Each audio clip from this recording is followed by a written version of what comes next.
Part 10! 10! Would you believe it? A subdued announcement from my host here, trying to tell you that this is part 10 of David and Shaun and my scurrilous adventures. You would never guess that he was a TV presenter in his childhood. At 12 years old. And I had learnt to read the news, so and they didn't have auto cues in those days. So you actually had to scan a couple of lines. It was quite a challenge. Oh, I've knocked the table. I'm not allowed to do that. So all is well here at the studio, and you've had an earlier guest, a man who solves his problems with the fist. Indeed, we had a boxer on who spent time in the UK prison system. But for people who are not familiar with David, there's a reason he's back for the 10th time. By far the biggest story on the channel. We're not talking just one prison experience in one country. We are talking prison experiences on 5 continents. The man, the only Westerner to escape from death row in Thailand. Tortured in Karachi. And on and on and on and on it goes until we get up to episode 20, after which we're going to have to rely on your questions to keep us going. You think? Perhaps I can reveal what I've really been up to since my retirement. But, in fact, I'm using my misadventures to some purpose. Actually threw out a video on my own channel, which a handful of people watch. Please go in the description box and check out David's channel and subscribe. We need to get him up to over 10,000 subs. What are you at now? Just about 6,000. Cool. So it's not too bad. And I thought, did you ever get this viral kind of video passed on through WhatsApp? You know how your ex-friends keep sending you these things, forwarding their little jokey, funny messages. This one was some guy sitting in his car bitching about coke dealers around town, saying how much rubbish it was. And I got it 4 times. Now, what that means, viewers, is that if I get it 4 times, that's probably from a different pool of friends, that famous 6 degrees of separation. So I haven't actually come across anybody who hasn't seen it. You may not have, because you're chained to your desk here and on your other secret channel, YouTube B or whatever it's called. But so I thought, if he can sit there complaining about the quality of the pub grub that he's forced to buy, I thought I invited the viewers to solve the problem by going over to Colombia and bringing back a load, even though I did warn them that it's against the law and they shouldn't do it. But I'm kind of footfalling them through the thing at the moment. What have you been doing on your channel lately? Advice. About how to stay out of jail, of course. Exactly. Well, by not getting involved in crime, of course. Indeed. Not tips for smugglers. But, I find the best way is to be enthusiastic in the beginning. Then once you point out all the pitfalls, look at the wreckage that 45 years in the trade's done to me. And people kind of feel, yes, they'll change their mind by themselves. It's no use. You remember those posters years ago? There was a thing around, I think about 20 years ago, featuring the junkie. It was a big poster for people, and this guy was a wreck. He made Sid Vicious look like Arnold Schwarzenegger. Lived under a bridge, and he shoplifted. Oh, well, he was kind of like a punk rocker in this style. Now, all it ended up was this poster was on the bedroom door of half the teenage boys and girls around the country. So they just didn't get it. You can't say to people, don't do such and such, or this is a bad thing. It's a conclusion they'll have to come to themselves. It's like parents who go on about smoking and drinking, If they sit there like mine did and get drunk in front of their children, you kind of get the message yourself. But just to clarify, if you've walked in on episode 10, yes, I had went out as a teenager, I started out in safe cracking, Shaun. We haven't even gone into that. So we could go back and start again. Is that what you're saying? Well, it was kind of short-lived because most of the safe crackers had kind of retired, and there was a bit of a challenge between the manufacturers of the safes and us. The rule was never leave the lid of the safe behind. When you open it up, unbolt it and take it with you, because if you leave the wreckage, they'll work out how you got in. But people are nervous, careless, enjoying their loot, or disappointed at finding an empty safe, and stomp off into the night, leaving the evidence. Now, the way back in those days was to drill a tiny hole through the front. Now, those tumbler combination safes, people always seem to be interested in the technicalities, don't they? They are. There's a series of discs behind that tumbler, and as you go 23 left, 42 right, it pushes one of the discs this way and the next one that way, and there's a groove in them. If you line up all the grooves in the disc, you can turn the handle, the bolt will drop into it, and then you can open it up. So you can imagine if we could drill in, we had to use a cystoscope. This was in the days, this was mid-70s, before microscopic cameras and such like.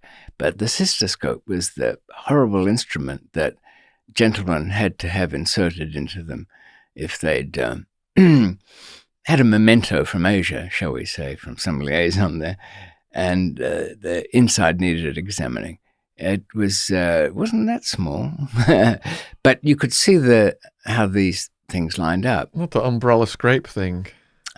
I don't think that's been used since, well, it was still around when I was a young man, but then again, so was the horseless carriage.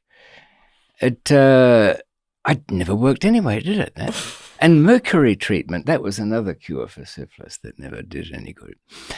So, by the way, what they did, the safe companies, when they realized what we were doing, was put in what we called a crunchy bar. It was another disc, but of very strong metals like tungsten mixed with Teflon, so that when your drill bit went in to make the hole to have a look, it would strike the hard stuff and twist on the soft stuff and snap. And once it snapped, you're gone. You can try and drill another hole, but it won't do any good because it's all bunged up. And that was in reaction to what we did. And of course, police do the same thing, don't they? They react. But so it was out of that and then into smuggling in general, everything from gold video heads and inevitably narcotics, which was where the fun began. I ended up getting a big sentence in Australia, 10 years, survived that, out of Supermaxes, headed for Thailand. That all fell to pieces, almost sentenced to death, a couple of weeks off it, escaped from there, built a new life. I guess this is the point of our interviews, isn't it? The lives keep getting crushed down, and I'll kind of manufacture a new David out of the ashes. Please let us know in the comments what you think the point of David's interviews is. Thank you. Well, it's insomnia for people who have no lives, I guess. But then again, you, amongst your, what is it, close to 500,000 subscribers? Over now. It's got to be impressive. There are no doubt some quite sensible people who are still asking themselves at 3 o'clock in the morning why they're watching, but nonetheless. I found myself what I thought was a sanctuary in Pakistan, in the tribal lands in Baluchistan.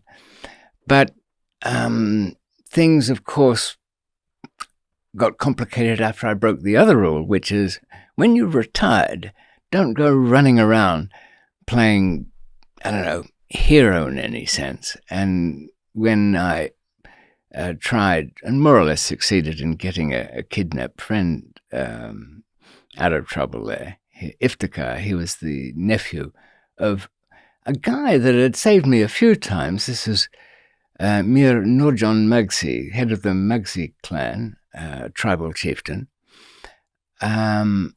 and why his little cousin ended up, or nephew, I mean, ended up stuck out there is in the very complex. Everything in not only the law, the interactions between people. I mean, in the nations of Great Britain, we have Scotland, Wales, and so on, but the differences there are huge. There's an independence movement in Karachi linked to the Sindh province, and Sindhi is a language. Baluchistan, another language, another province. I guess it was only unified in some sense by the Indian Empire, and that was artificial, wasn't it? So when the British scampered away, and in the usual fashion, what's the best way to get out of what could be potentially a great power and potential rival is to make a mess of it. So they went along with the dear departed Ali Jinnah, who founded Pakistan, said, yes, you can have a Muslim homeland. All of you lot in India, or the millions of Muslims, you just move over here and the Hindus can move over there. What was it, 8 million dead in the process, properties burnt, riots, all of that. And if that wasn't mess enough, the lasting legacy of Kashmir, which was owned by some huge nabob up there and ended up splitting it between India and Pakistan. And they're still at war to this day over that, high up in the mountains. Job done there. And the Brits had to walk away from the opium business, did they? Kinda. A lot of it was in Burma anyway, and that fell to its own problems. But there's still illegal opium growers there in India. They've got many fields. But then again, so have many places. You know, in Tasmania, in Australia, they have opium fields there, legal ones, to manufacture, morphine? Yes, a little, but mostly codeine. Across England, people will know, over-the-counter codeine tablets are a big favourite at your local chemist. In fact, a huge amount of it is sold. Let's imagine taking the amount of codeine that's sold and turning it, dividing it by 10 to work out the morphine amount that went into making that codeine. Probably 2 tons of heroin a year is consumed over the counter indirectly by the worried suburbanites who have back pain. And I think the UK is one of the few places where you can buy a mixture of paracetamol and codeine. 12.75 milligrams is the maximum in one pill that is allowed to be sold. Extraordinarily, Boots the chemist sell a 12.75 milligram tablet at the maximum, and they're obliged to advise people not to take it for more than 3 days. Yeah, that's good advice. So who was the biggest trafficker in the history of the world then? Queen Victoria and the British Empire, or Pablo Escobar and the Medellin cartel? Oh, he was just a cheap cigarette smuggler by comparison. That's where he started, and in the eyes of empire, that's where he stays. He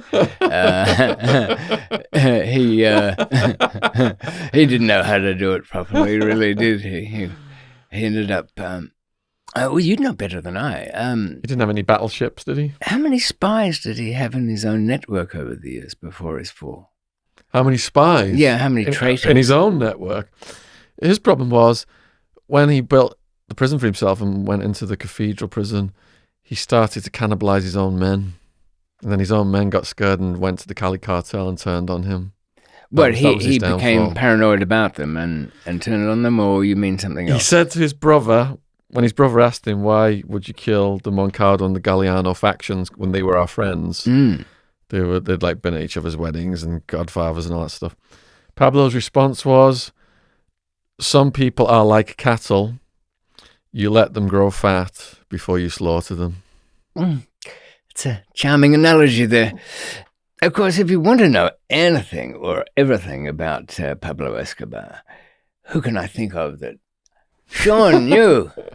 Shaun, you've got, I think, 6 or 7 books related to him. And I just interviewed his son. Yes. Should be up soon. By the time people are watching this, it should be up. I saw the teaser to it. Very slick. Had me in, spooked. James. Very professional. James is teaser kingpin now. Yes, I can, on my humble little suite, I can never catch up with your slick professionalism. But talking about slick professionalism, you've got a glowing purple cover to Unforgiving Destiny this evening. This is a kind of never seen that a proof edition. Purple one before. Was full of mistakes that I corrected. There's 2 books on Amazon that David would appreciate you buying. This one from himself, signed. Send him a message. He loves going to the post office. Yes, you can. Can I have a look at the purple? Yeah, have a flip through that. Wow. What I do is, you send me a little information about yourself, your darker secrets, if you wish, and I'll write something personal in a copy of it and send it to you.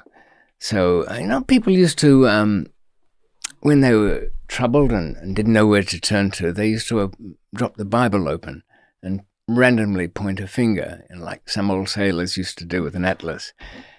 You could, if troubled and not knowing where to turn to, take Unforgiving Destiny, drop it open, and point a finger, and it'll tell you where not to go.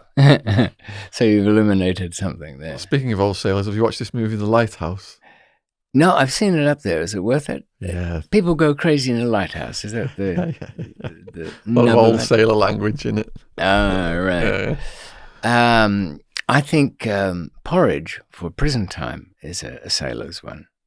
Of course, that's what they used to feed them, or a kind of a gruel. But that certainly goes back to that time. I've had barely time to watch anything, really. Not terribly impressed with the things I do. But you're not watching any series on Netflix? I don't think... Really, nothing stands out that was really good. Queen of the South? Cartel chasing? My wife really enjoyed that. Yeah. And by the way, their dubbing's getting better too, because that's in Spanish originally, wasn't it? I don't know. Is it? Was it? I think it is. There's just little parts are in Spanish, not the majority of it. Right. Well, they put a... What about The Last Kingdom? Worth it again, is that? There's a new season coming up, I think. And there's a new season of Ozark coming up. Right. Yeah. No, I caught a thing called Cut Bank the other night. Cut Bank. A bit like the Coen brothers stuff. They always have small town weirdos. Somebody tries on something, a caper gone wrong, all of that kind of stuff. One of these days, you will have amassed enough, and probably have already, to start thinking of writing fiction or something. Yeah, if there's enough time in the day to write fiction. What I've started to do now is publish books for other people. So about 12 of our true crime guests are publishing the books through me now. If anyone out there's published and wants a republishing done, and we are doing a few books from scratch, hard-hitting true crime only, then get in touch. Gadfly Press. Yes, your story should have as much action in it as possible. Things happen to From people. page one. From page one. In fact, if the most interesting thing that ever happened to you is an event, and surprising, put it on page one. Anyway, leave it to Shaun. He knows his way around, and you'll probably, in fact, certainly get a better deal from him than a standard publishers. I know people who even still have agents. I ran across a guy called Peter Tritton. He ended up doing, 9 years? Yeah, his Vice videos gone viral, hasn't it? Yes, it had. And Posh Pete. Well, he's sort of looking a bit kind of puny Pete at the moment because what tuberculosis that he picked up. From that foreign prison experience. Yeah, that was it's harrowing. Still eating away at him. But I'm going to do a Skype call with him. Is that going to go on your channel? It'll go on the Excellent. channel. So it'll probably be. All the other things I put there, you would want to stick on yours. Is he at a secret location these days? He was for about a year. Yeah. He had completely innocently happened to be at somebody's place when the door got kicked in. Oh. That happens.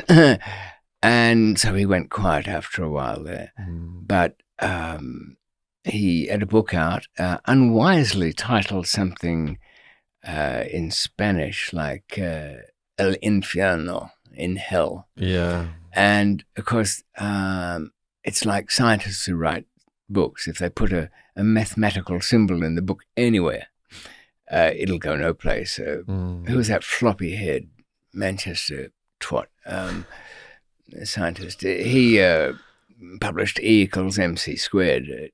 It sold. Nobody read it. But, So where was I last time? Now you were out on bail in Karachi. Okay.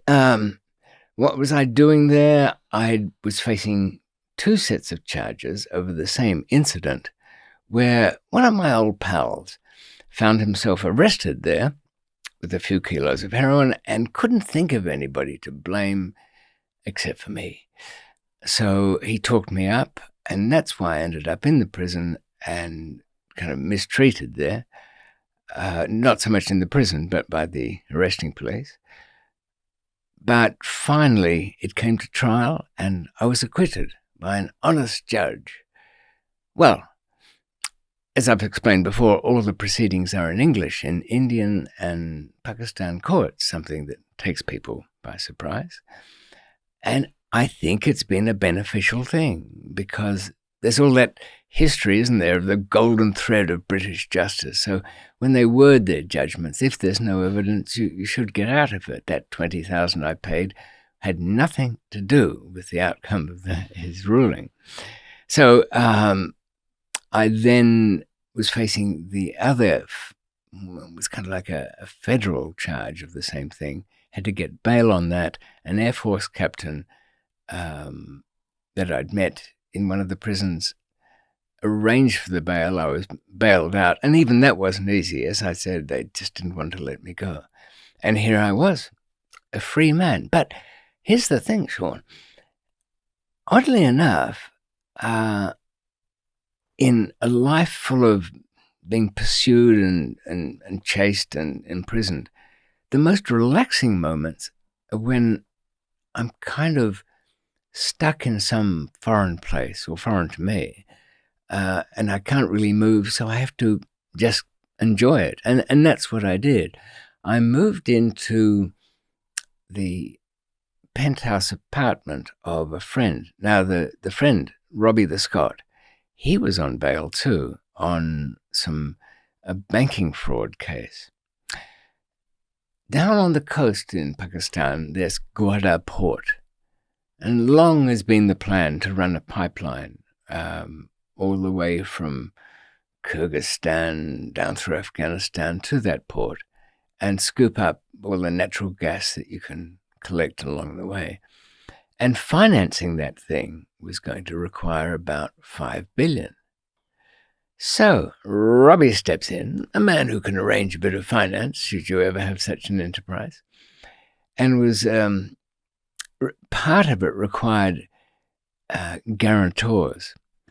So there are all kind of European property and hotels and other things were put up as guaranteeing not the $5 billion. You could never find enough property for that, but probably about $250 million in part of the loan that had to be repaid no matter what under different terms.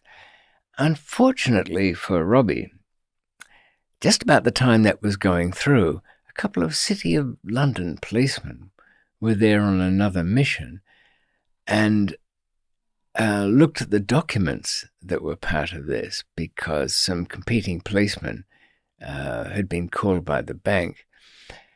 On top of the fax that was part of the guarantee papers was a fax header. Now, fax machines have gone with the wind, thank God, but they used to include the origin source of the fax machine and tiny little print across the top.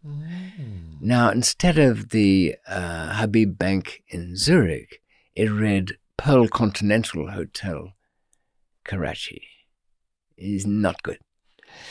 It kind of throws a spanner in the works there. So Robbie found himself being charged with fraudulently raising this money. He was bailed out himself. But being a man who puts together big deals, you have to look like a man who puts together big deals. So he went down to Clifton Beach. Sounds kind of English? I suppose so, because everybody spoke it down there. But in fact, it's a very well-known and posh suburb of Karachi. And there is a beach, and a few kind of tired-looking camels schlep up and down to take the kids around the place.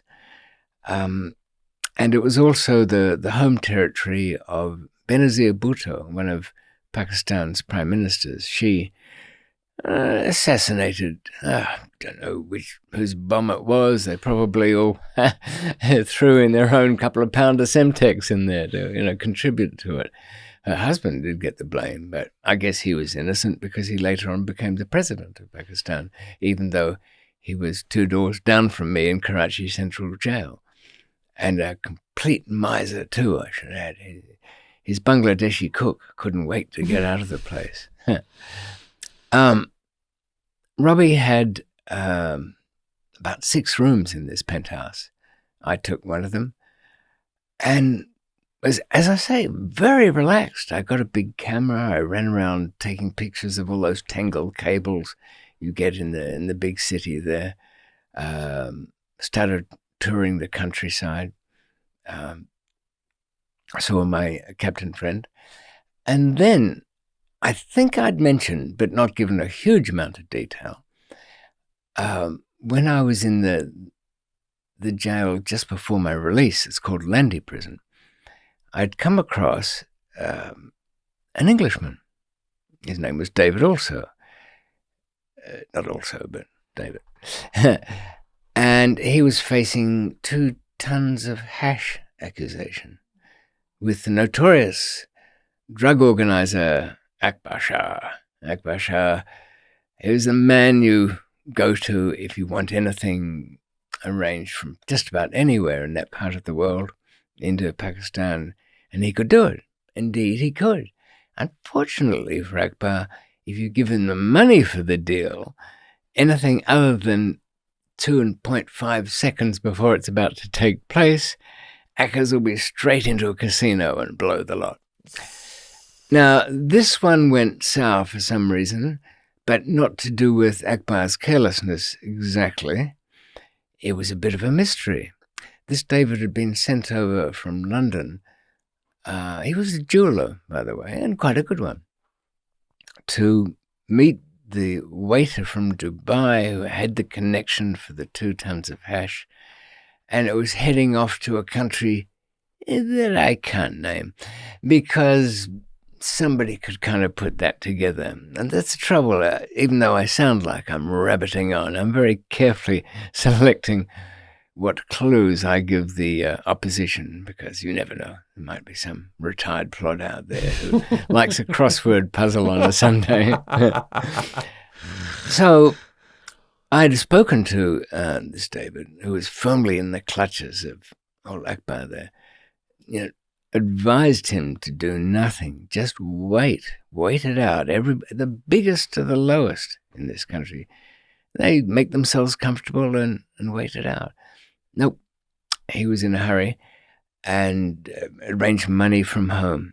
So what's that got to do with me? Well, his wife was on the phone to me, and when I was in Clifton Beach, and to Robbie, because we were outside and we could help. But really what we were trying to do was to prevent her from selling the family home in Croydon and sending loads of money. Explained very clearly that if you send money for a start, that's it, it's gone. Doesn't matter who it was, to where, to when. You can come here with some money and you don't need much and help. But she was insisting on coming over to help him, and she did. So I was waiting to get some new passports, and even one in my own name. I don't know quite where I saw the logic of that, but I think I wanted to test the waters to see whether the Interpol warrants had been lifted. Short answer to cut a couple of steps ahead. No, they damn well hadn't been. The Thailand escape thing was still floating around. So, with this time on my hands, even though I tried to put her off, nonetheless she was determined to come, and arrived with their two daughters, who were 12 and 7 at the time, little Ellie and slightly older Sophia. So I go to the airport and to pick them up, and they come out like they're on holiday or something like that. Trolleys, all twisted wheels. You can imagine Karachi Airport, all those airport touts trying to descend on them, to eat them alive. And I picked them up, and we'd arranged a hotel for them. I must say the little girls looked up at me and looked kind of disappointed. I think I'd been talked up, but because of all the history, but that my harshest critics are the most realistic ones. At that age, they're very realistic. Had them secured and arranged a better hotel than the one that Robbie had got for them, someplace a bit out of town. It's the Carlton down by the marina, if you're ever there. It's owned by the military, and so very peaceful. You won't get any trouble from there. Do they let you in if you've got an Interpol record? They don't care if you've got an LP record of the Sergeant Pepper's on bootleg. They'll let you. They really don't mind that. Run by an Austrian, where it was back at that time.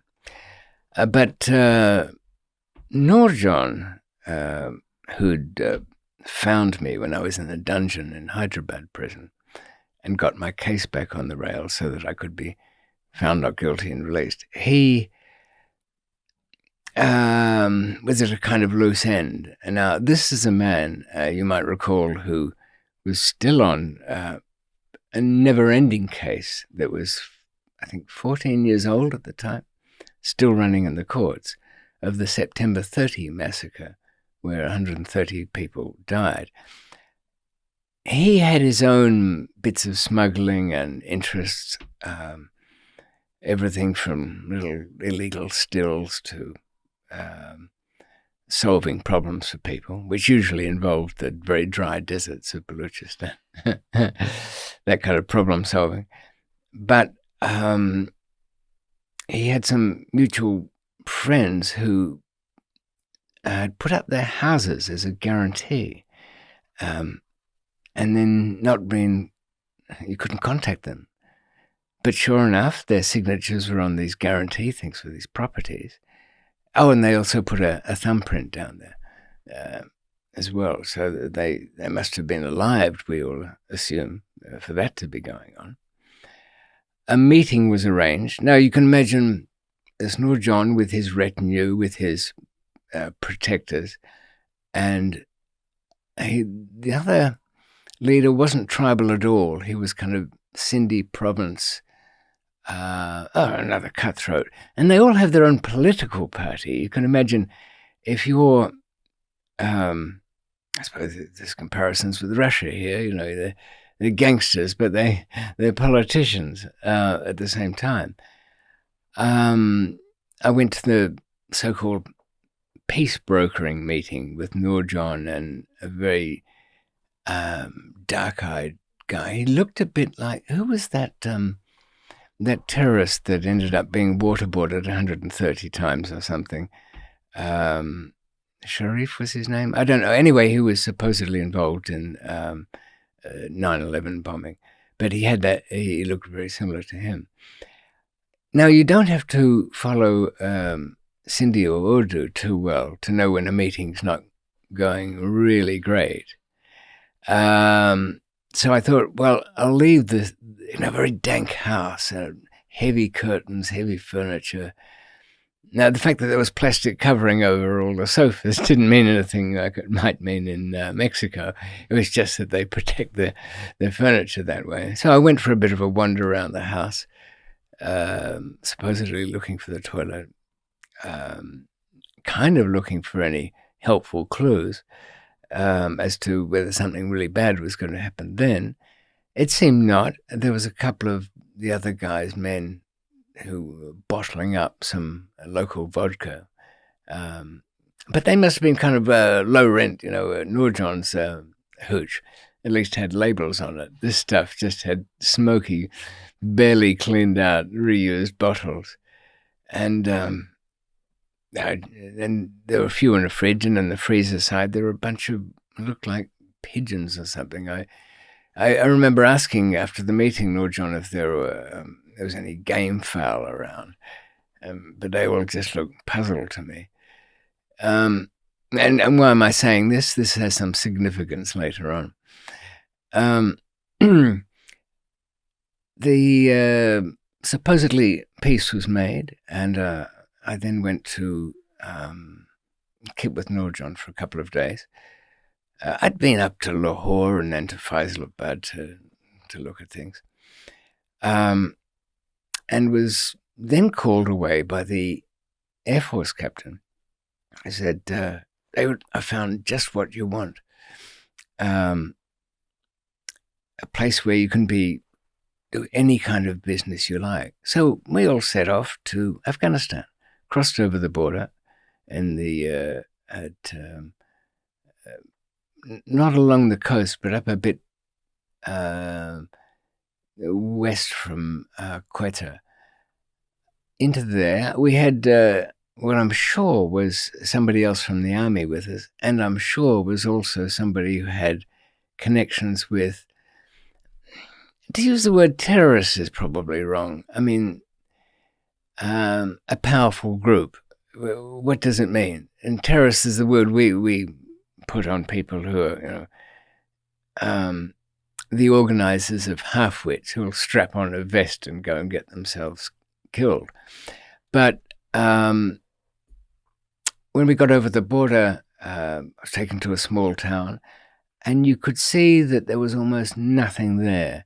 The people barely came out. But I was assured that I could set up any operation I want, any kind, even build a landing strip. Now, here's the thing. I didn't really want to do very much of this at this stage. I mean, I've had 2 decades of endless warring. But some of these people have helped me, and the strategy, of course, is to appear a little bit interested. But I did, here's a tester. For any of you out there who feel like you're in a very strange place and you can't tell anything, but all the people around you are giving you great assurances, you know what you do? You ask. You feel like going for a walk in the local town. They'll all go rigid and won't like the idea much, but you insist because, what did you say to me, Captain? That I am law here? Well, first rule of law is to go for a stroll, which I did, and was kind of attracted to some fizzing noises behind a large steel compound shed. When I say steel, corrugated tin, but kind of painted black.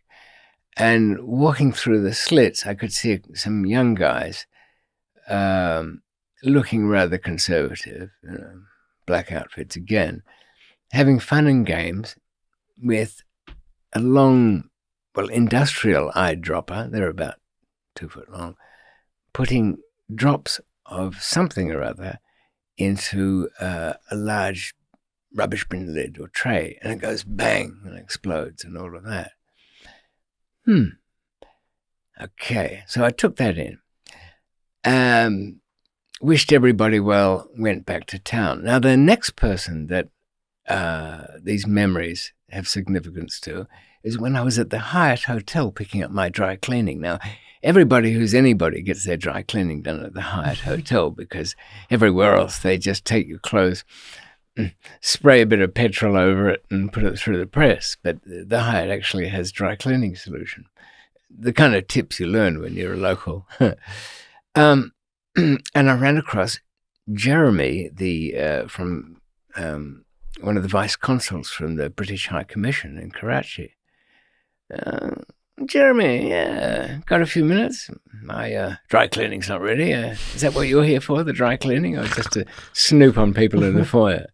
So we chatted for a few minutes, and I said, Jeremy, look, it's very hard to pass on a message without being questioned as to why you're passing on this message. And if you're suspicious about the messenger, fine.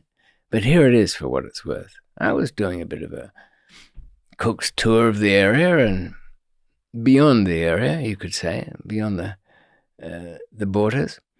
And I came across some young men, and you know what they were doing? What? They were having some fun with peroxide and sodium permanganate, because it's what the you remember, it wasn't the V2 rocket, but the Messerschmitt during the war put out a kind of fast launch little rocket that was supposed to go up and shoot at planes. It never, I mean, it did get off the ground, but really landed in one piece. It used what they called, I think it was B-Stoff and Z-Stoff, which was a combination of liquid fuels. If you put them together, they explode. And hydrogen peroxide is one, and the sodium permanganate is another. And I was pretty sure that's what it was, because they're relatively, when I say easy to get, they're possible to get in industrial quantities. And what's it to him, said Jeremy? Well, the thing is, it does occur to me that if you were of this kind of persuasion, and you wanted to get onto a plane, for example, with something that wasn't metal and wasn't in itself an explosive, you could strap on a couple of jellied containers of this, and as soon as you tear something or rip something and the two bits meet together, that would be the end of that plane. Now, you'd think, wouldn't you, that having tipped somebody who's got his ear to the spook central would think this, worth doing something about. When he gave me a very suspicious look, I said, look, frankly, the reason I'm telling you this is because if there's anything to it, and if it comes to anything, can you imagine what it's like for a smuggler to get on a plane? There'll be a bit of checking going on, don't you think? So, I had perfectly, valid reasons for bringing this up. But as far as I know, absolutely nothing was done with that information. And it doesn't surprise me, because almost every time, whether it be the DEA and drugs or Western investigation agencies, they're all running their own games, their own private business, their own power struggles within their agencies. They're not seekers of truth or something new. If it was something, if I'd told him that at the British High Commission in Islamabad that Sarah, the secretary, was on with the head consul there, then that would have been something he would have soaked up. But, I kind of left the Hyatt with my dry cleaning thinking, I've broken my own rule here, which is that T-shirt that says almost everything is not worth saying. And certainly that wasn't particularly. But I had quite a few things to do in my little relaxed life. I had Jeanette and the two girls to more or less entertain. I brought them round to the penthouse and made them a chicken dinner. We had to buy the chickens locally. I don't know if you've ever done it in don't think they do in Mexico or South America.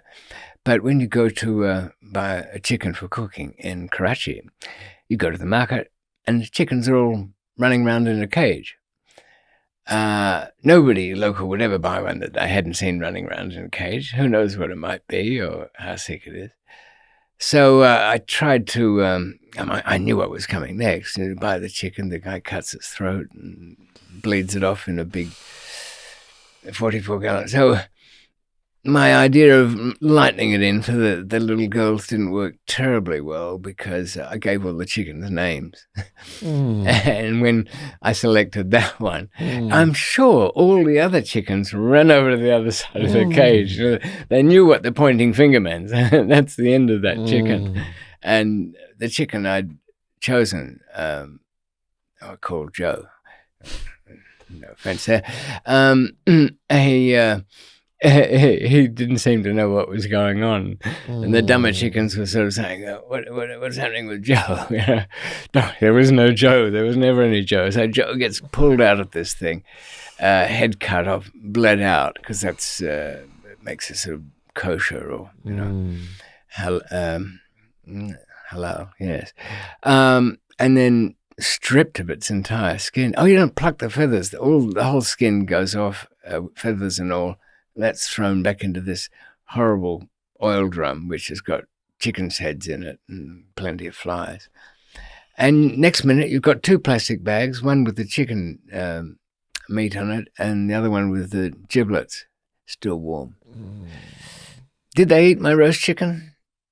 Oddly enough, they did. So there was a very strange life in the country at that time. I'm still not free to go. I haven't got the documentation. Some days I'm with, in the penthouse being all civilized, and the next minute I'm out in some kind of weird place. In fact, I'd looked around for people that might make Jeanette a bit less nervous of being, but she wasn't at all. I don't think she felt any fear. People would be fearful that they might be grabbed or robbed or something like that. Now, that really couldn't happen in the kind of places we were. But the closest I could find for company, at the hairdresser at the Hotel Carlton was a woman, Mira. She kind of did this as a hobby. But we went to her house and her husband, and they were a kind of Karachi aristocracy, big Palladian white mansion somewhere. But they were kind of a bit witchy. Jeanette and I had got the idea that these people were sorcerers in their spare time and sort of made jokes. Did you ever see Rosemary's Baby? Oh, yes. That was one of the very first horror movies I ever watched. When the neighbors were Roman and I forget the woman's name, but they had them over for dinner, the new couple, and they'd taken pictures off the wall, and there were kind of pale spots where you could see pictures had been taken off the wall, and there were some in this house, so something had come down, And when the hairdresser woman was saying she didn't like somebody, gesturing to Jeanette, cuts the hair off in the salon, takes the hair, makes the spell. And there was visiting her husband down at the in court. Now, he should have been going to court, as I was, as a B-class prisoner, which of those who weren't there when I was explaining that is A class is only political, but B class, you don't have handcuffs, you don't have chains, you have your own servants in the prison, and there are other prisoners, of course, and your guard is more to guard your safety against riffraff who might come and importune upon you in the courtroom or environs, which is, there are a lot of would-be lawyers there. But Jeanette's husband was not like this. He was still handcuffed literally and figuratively to Akbar Shah. And I kind of looked at Akbar. I thought, now what's going on? Why hasn't he organized? I mean, he was living right out of the prison. He had his own kind of room and his own people. But his wife was outside, Akbar Shah's wife, controlling the purse strings and wasn't letting him have much money. So I kind of wondered where the £20,000 went to that had already been sent over to take care of things. I think it was a psychological thing to keep David, who was facing this 2 tons of hash charge, well under thumb. Let the chain stay on. Let the conditions be a bit tough. Don't make him feel like he can wait it out. Because back in the cell at night, he was kind of winding him up a bit, saying, we have to act now. And nobody says that. You have to have lunch now. You don't act anywhere. And David was kind of embarrassed, I guess, and was almost kind of giggling, but organizing his shopping and whatever was needed for the day. And I didn't show myself that day. I was lurking in the shadows. I thought it would be more embarrassing, don't you think? If you've met some guy in prison, his wife's come over to, let's say you're in Mexico, you're taking care of the wife in an honest sort of way. You don't want to go down to and watch him chained up and say, look at me, I've got out, I've got your wife. Let them get on with it. If you want to see that nothing untoward happens, you have to lurk in the shadows for that one, which is what I did. But anyway, they seemed to be enjoying themselves. The pool was nice at the Carlton Hotel. I didn't meet Nurjan down at one of his little investments, which was a Subway branch franchise down there. And Cameron was with us, who is his kind of chief bodyguard, though a bit suspiciously tangled up in the nephew going missing. But that's the way it is here, isn't it? I mean, in the last, 15 minutes, I've talked about 5 or 6 sets of people, all with different motives. Everything they're showing is for a different purpose. But that night at Subway, it wasn't anything but the most clear purpose, which was shown. Nurjan and I were down, they're kind of long corridor affairs, the Subway shop. We were down at a table, which is anchored to the ground. Facing the door is... Do you find yourself doing that? You go into a place, you have ended up with the seat facing the door? My preference is back to the wall, facing the door, probably. Do you ever check out the exits anymore? We're not worried about the way out the back. No, I've calmed down enough not to look for exits. Well, why break an old habit? Which is what I had not done that night. Even though I didn't have to go to the loo, I went out the back to see that there really wasn't one there. Remember, Nurjan had just made peace with somebody. That's when you're most dangerous. A man came in, and something about him didn't look like a Subway customer. He wasn't carrying a machine gun or anything, but he looked like he was there concentrating heavily on where he was. Oh, and by the way, we were the only 2 down the back and Cameron sitting on a stool towards the front, and he didn't bother to even look down the back. I mean, that's not good. Nurjan was alert to all of this too, and I could see his hand going down into his shalwar kameez. Oops. Just telling me time is on the march. Is it possible to put it on silence? Yes. I didn't think it was going to do anything else. We don't want a 7 p.m. one. The man who'd walked in the door did a kind of phony, my ankle's gone a bit, and kind of bumped into Cameron. And that was it. We knew it was on. I'm thinking I can't get under this table fast enough, and trying to imagine how thick it is, But I'm heading for the slide. It's a really bad position for Nurjan because he can't, even if he can get to his, he had an automatic Browning, even if he can get to it, he couldn't really get it out in time.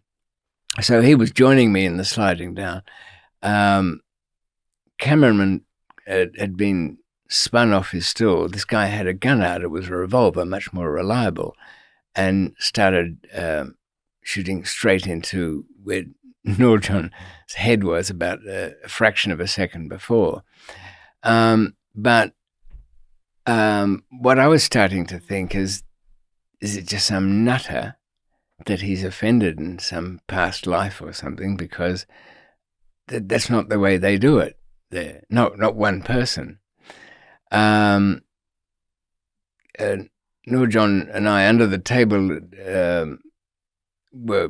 could hear that everything was. Cameron was back on his feet. He'd had to twist it. He had the revolver and twisted it. And I could hear gristle and sinew go crunch, crunch. So I guess that was the gunman's hand out of the way. And we got out, and then, everything transforms. You look at where you are, and this is suddenly your bunker. The street is where the enemy is. It was twilight, evening, plenty of shoppers around, busy, noisy. Nurjan, I thought, was looking to the back, but he wasn't. He was just gathering his thoughts, I guess. And I told him there's no way out that way. We're going. And he stood up quite calmly, put his gun back into his shalwar kameez trouser pocket, but he left his hand in there. So, and started walking towards the front.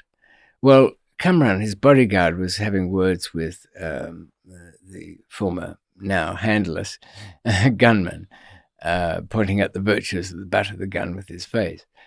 And one of the diners seemed to have got something in the knee, but that wasn't a real concern. Nurjan, when I did offer, though I don't think he was listening to me, that, look, send Whitey out first because I'm not a target. Maybe I can see what's going on. And I was starting to think maybe that wasn't such a good idea. But he wasn't paying any attention and just strolled towards the front of the door. As I got to the front of the door, the original revolver was on the ground.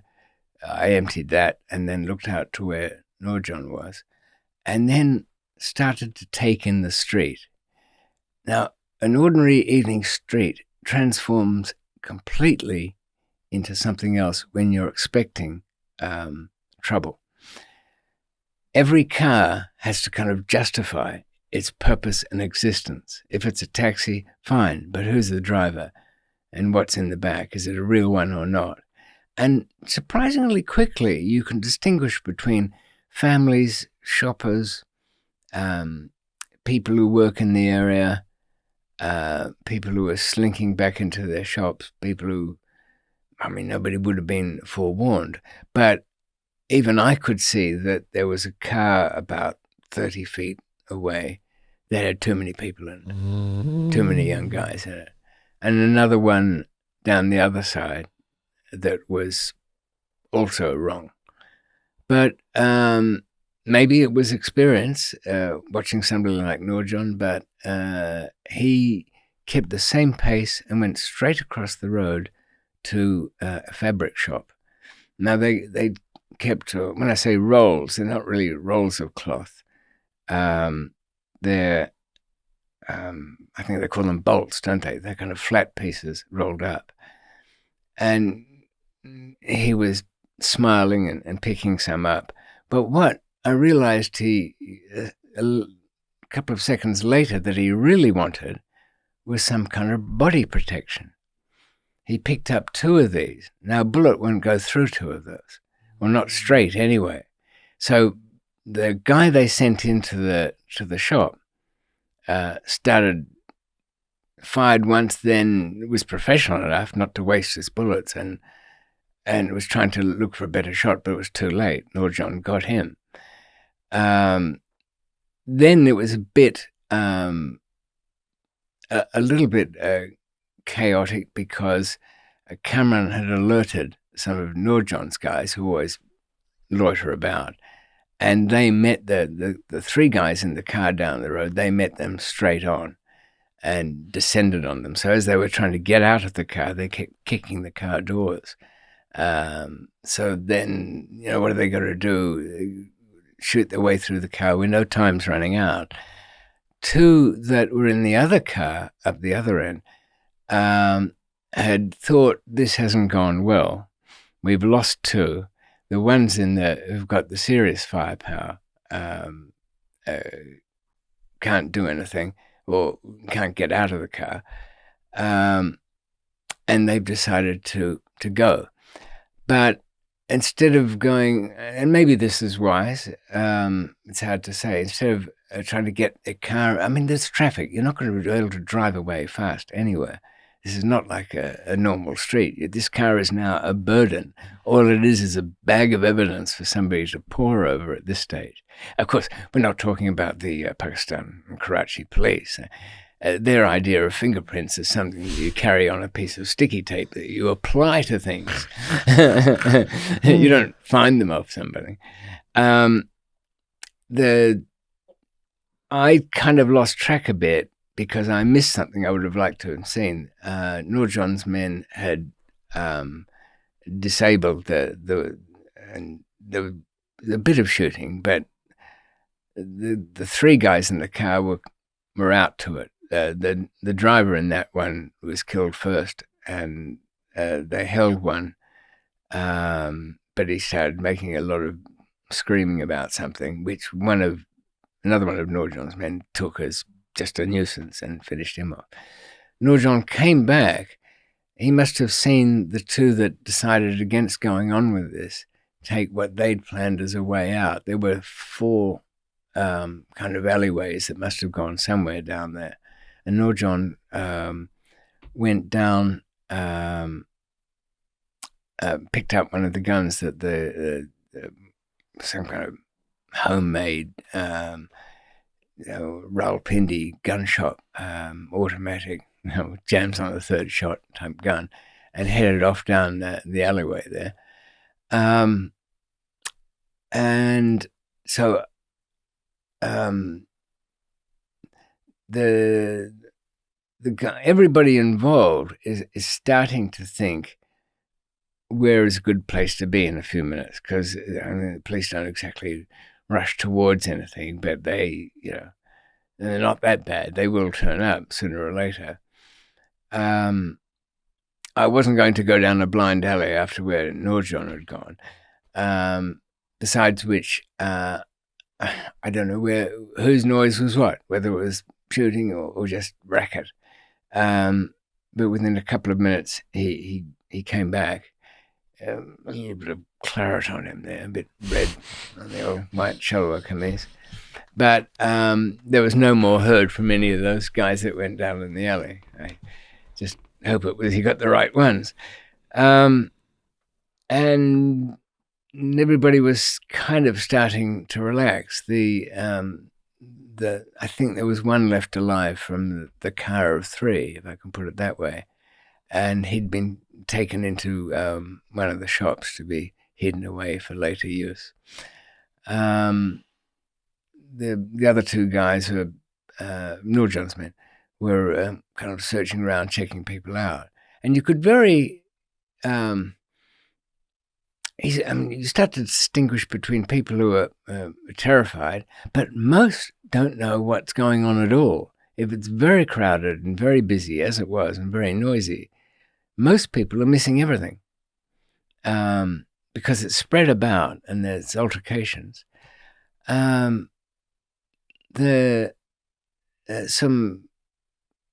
police started to turn up, but luckily it was reasonably high-ranking one who happened to be nearby, so there wasn't going to be any trouble out of that.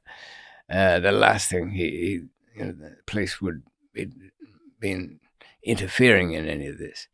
Nurjon still had his automatic in his hand which he then moved to put back in his pocket, and this is the factor you can never count on, some new half-wit, middle-class, non-entity policeman has walked in late on that, seen the chief of police, or it wasn't chief, but a high-ranking one, frowning because of listening to what's going on.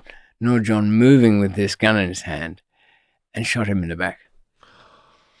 This non-entity policeman has shot him, and what was a very clear and unmissable shot in the back with his own pistol. I think the one who looked most horrified was the deputy chief of police, who, almost shot this young policeman, but certainly started screaming at him.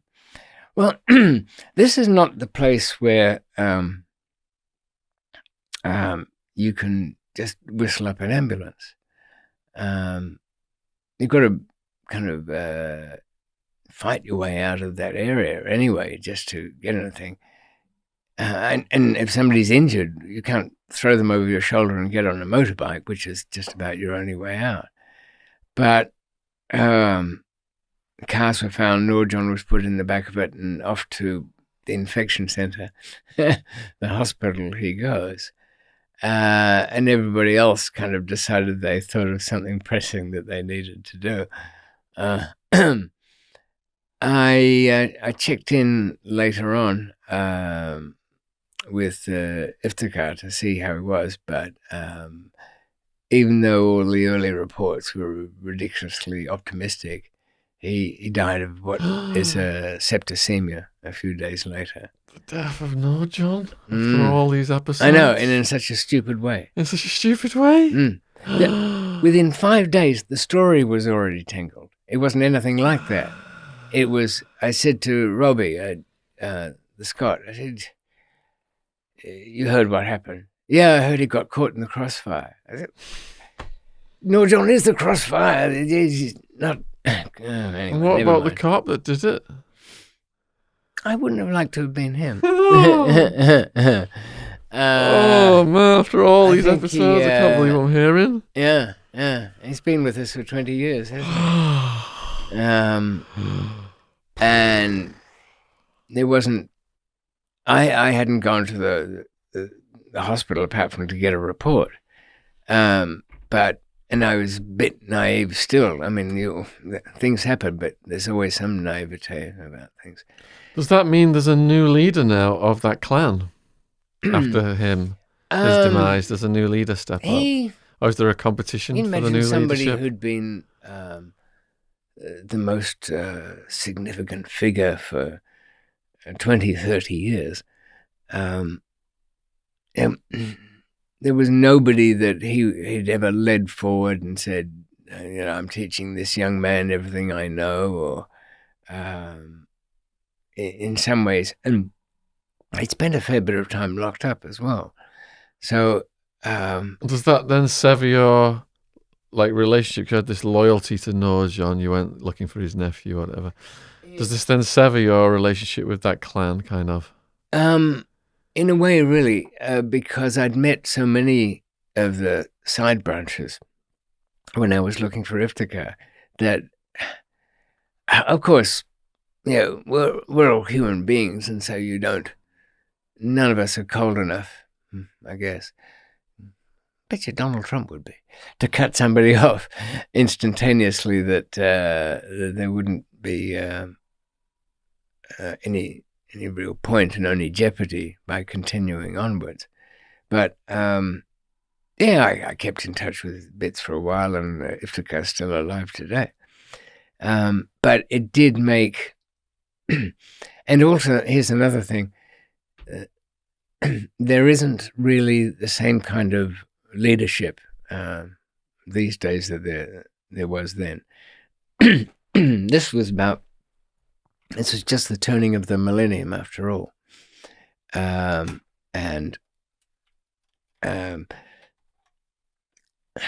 you don't get people who kind of grown up in the edges and I don't mean intense, but certainly in rural areas and in places that are isolated. Iftikhar's children are all university graduates, and they're all in businesses. Okay, you could go to a Baluchi wedding or some big family event, and you'd still see lots of people, and I have no doubt there would be somebody that would be nominally the head of the clan. But they weren't so much arch criminals and cutthroats as today that they would have been then. Though I was kind of curious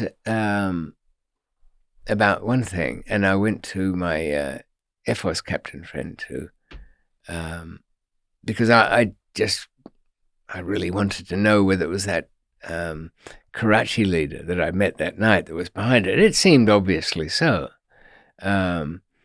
But I finally had some proof of that about 2 weeks before I left Karachi at all. Do you remember when I was poking around at the big little suburban summit there, peacemaking meeting in the house, and I'd found the two guys making some hooch down there and looked in the fridge, but in the freezer Chickens. they had these what looked like pigeons, all wrapped up in kind of cling film or something like it. And the whole issue was the people who'd gone missing, having signed over lots of property and were still signing over things, so they must have been alive. They were not pigeons. They were their hands. They'd been cut off, and to my quick glance, I'd mistaken the thing entirely for some kind of edible fowl. But what happens when you freeze a body part, even if it is, a light brown skin color, once frozen for a while, it's not light brown anymore. And that, what does it look pigeon like to you? Just color it white. No? I guess there's only so many times you can thaw it out and use a recognizable thumbprint on that one. So, if any of you are wondering who was to blame for that, well, he had to take responsibility. That guy who was the little boss of that section of, I forget the suburb's name in Karachi, but I'll think of it. He met with an accident, you will not be surprised to know. And had organised the little assassination that, because I think Nurjan had always known that these people were dead. It just couldn't really quite explain how they continued to be, signing for things. So he probably would have taken action anyway, so it was better to get in early. But fatally, as it turned out, it was the right place, probably the right time, the wrong people. Good assassins are hard to get. So it did kind of close down a section for me of, I wouldn't say of that life, but of that world. You didn't get embroiled in the aftermath of his death? Not really. I stayed in touch with only the relatives that I'd known who were kind of looking for a more peaceful life. The ones that had been, had careers, had some education. They had ambitions beyond sitting on a little pretend throne down in Balochistan somewhere. And not only that, even the ways of the smugglers down on the Makran coast had changed a bit. Instead of using those dhows and skiffs and things, they were just loading things onto containers at various ports. There was still... I had quite a good offer of an exporter oil, palm oils and things that could go around the world. That in those tins could be whatever I liked. But I don't know. Between the arrest there, being thrown in the dungeons, tortured under there, getting out of 2 cases, and everything else, and Nurjan had been my kind of last resort protector, I guess you could say. I could barely trust him, truth be told, but I knew what his outlook was, and he had a certain ability. There's nothing that I could. I still had, I guess, the forces people, and they're always pretty reliable, but they do have this kind of inbuilt policy of getting all your enemies or competitors all fighting against each other, and that can always go badly. I suppose even when in your dealings with Mexican or New Mexican mafia, is there that habit of dealing with competitors by making trouble for them and setting them against each other, or they don't make more mess than they've already got? So, if I was dealing with one clique, I wouldn't go with the competition. I would just stay with them. Otherwise, I'd be in trouble. But they didn't actively go out making trouble for their competitors.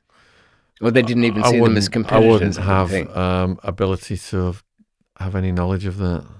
They wouldn't broadcast that if they did. No, I suppose not.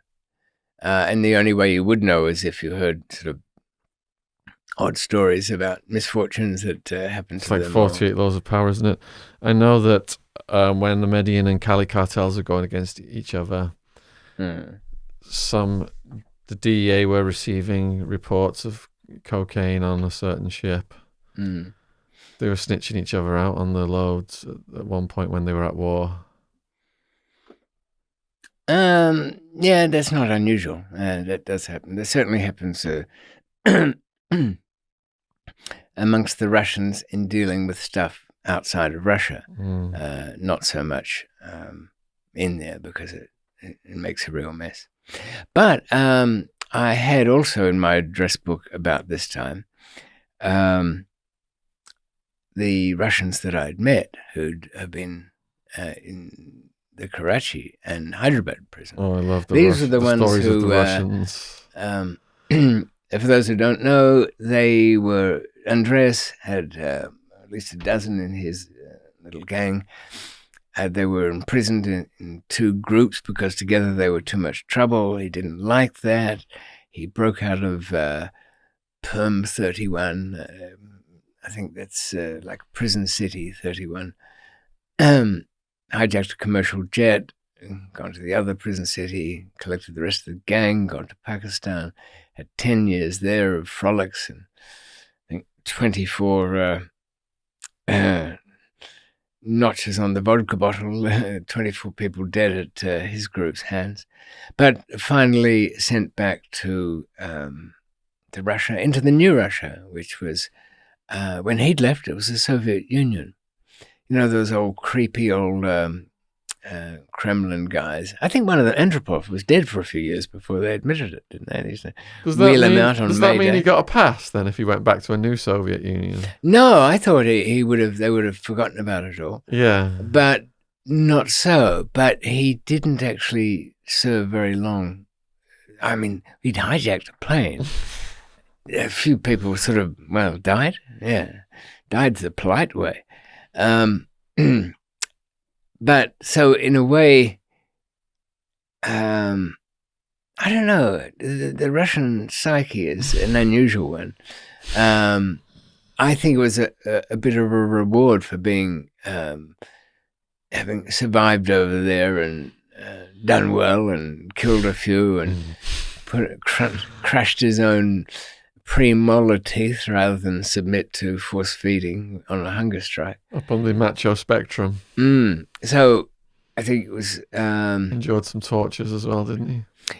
indeed. I think he only had about a couple of years to go by 2000. So we would meet again, as we would. We love a reoccurring character, Yeah. especially a Russian gangster.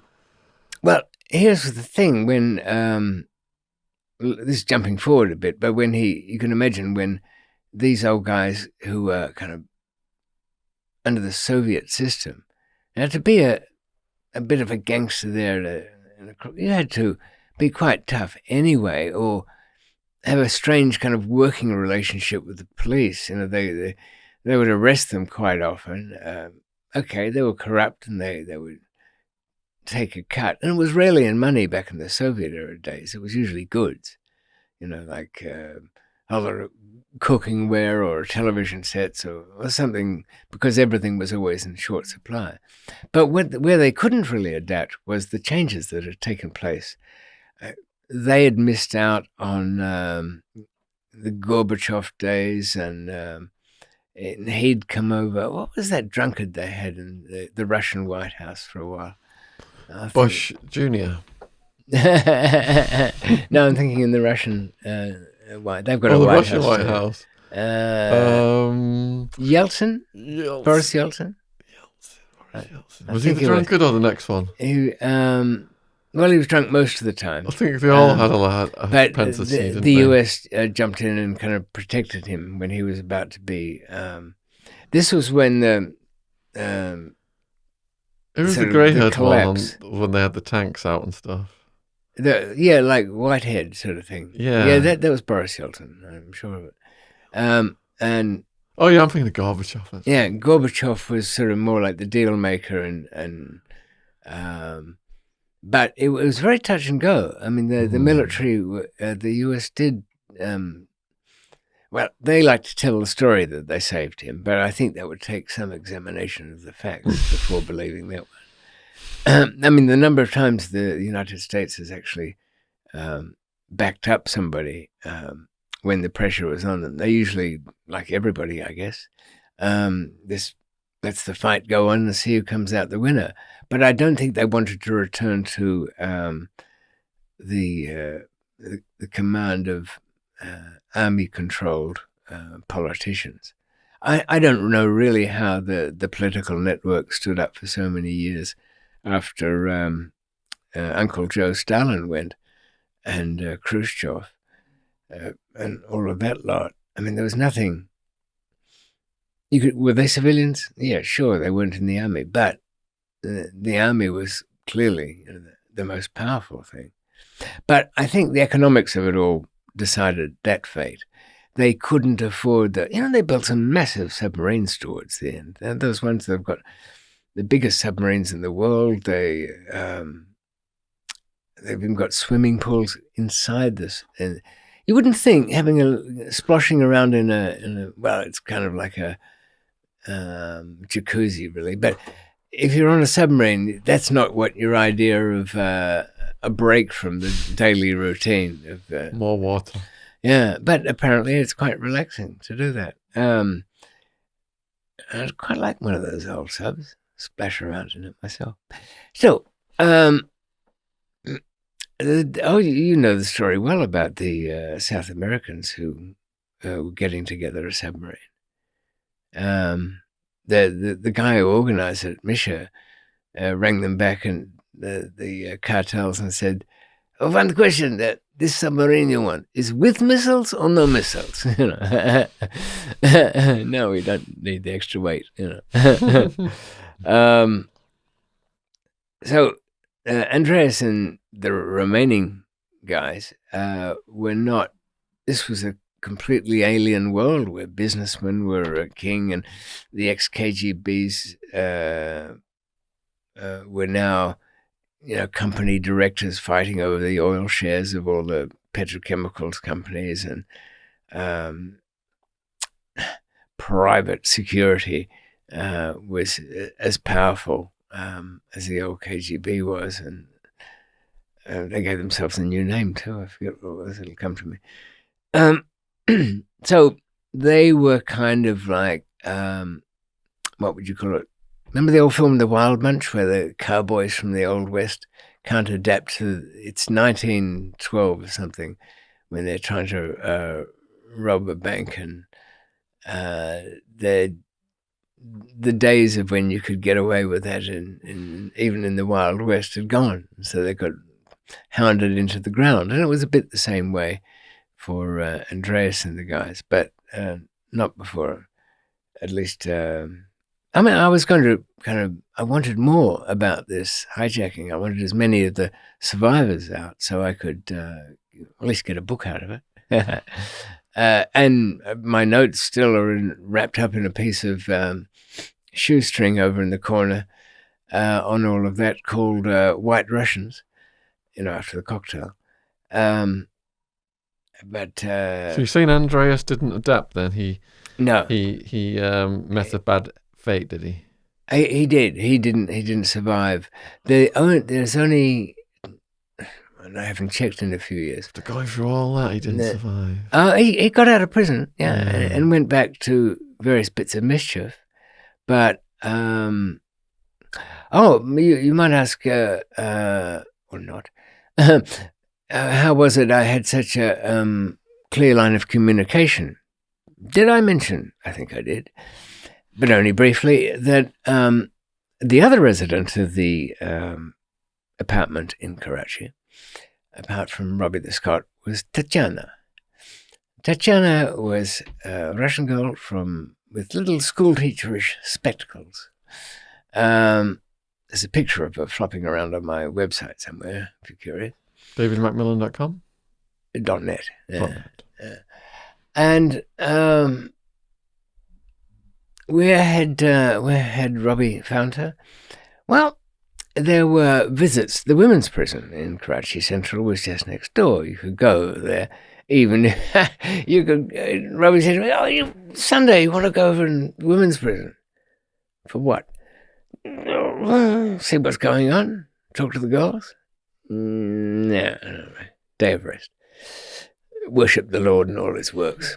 Well, I didn't need any more complications in my life, but Robbie did not mind a few complications. And one of the things he was so enthusiastic about getting all the drug runners out of prison was that he'd met Tatiana. And what was Tatiana's story? Well, she was an innocent, nice word to bandy around, but untested, sweet-natured girl who was learning English in her studies in Krasnodar, which means Red City, by the way. And she came across this tall, dark young man who wooed her over there. He was there on a visa as a kind of a student himself. Why was he there? Because that's about one of the few countries where a Nigerian guy at a loose end can get a visa.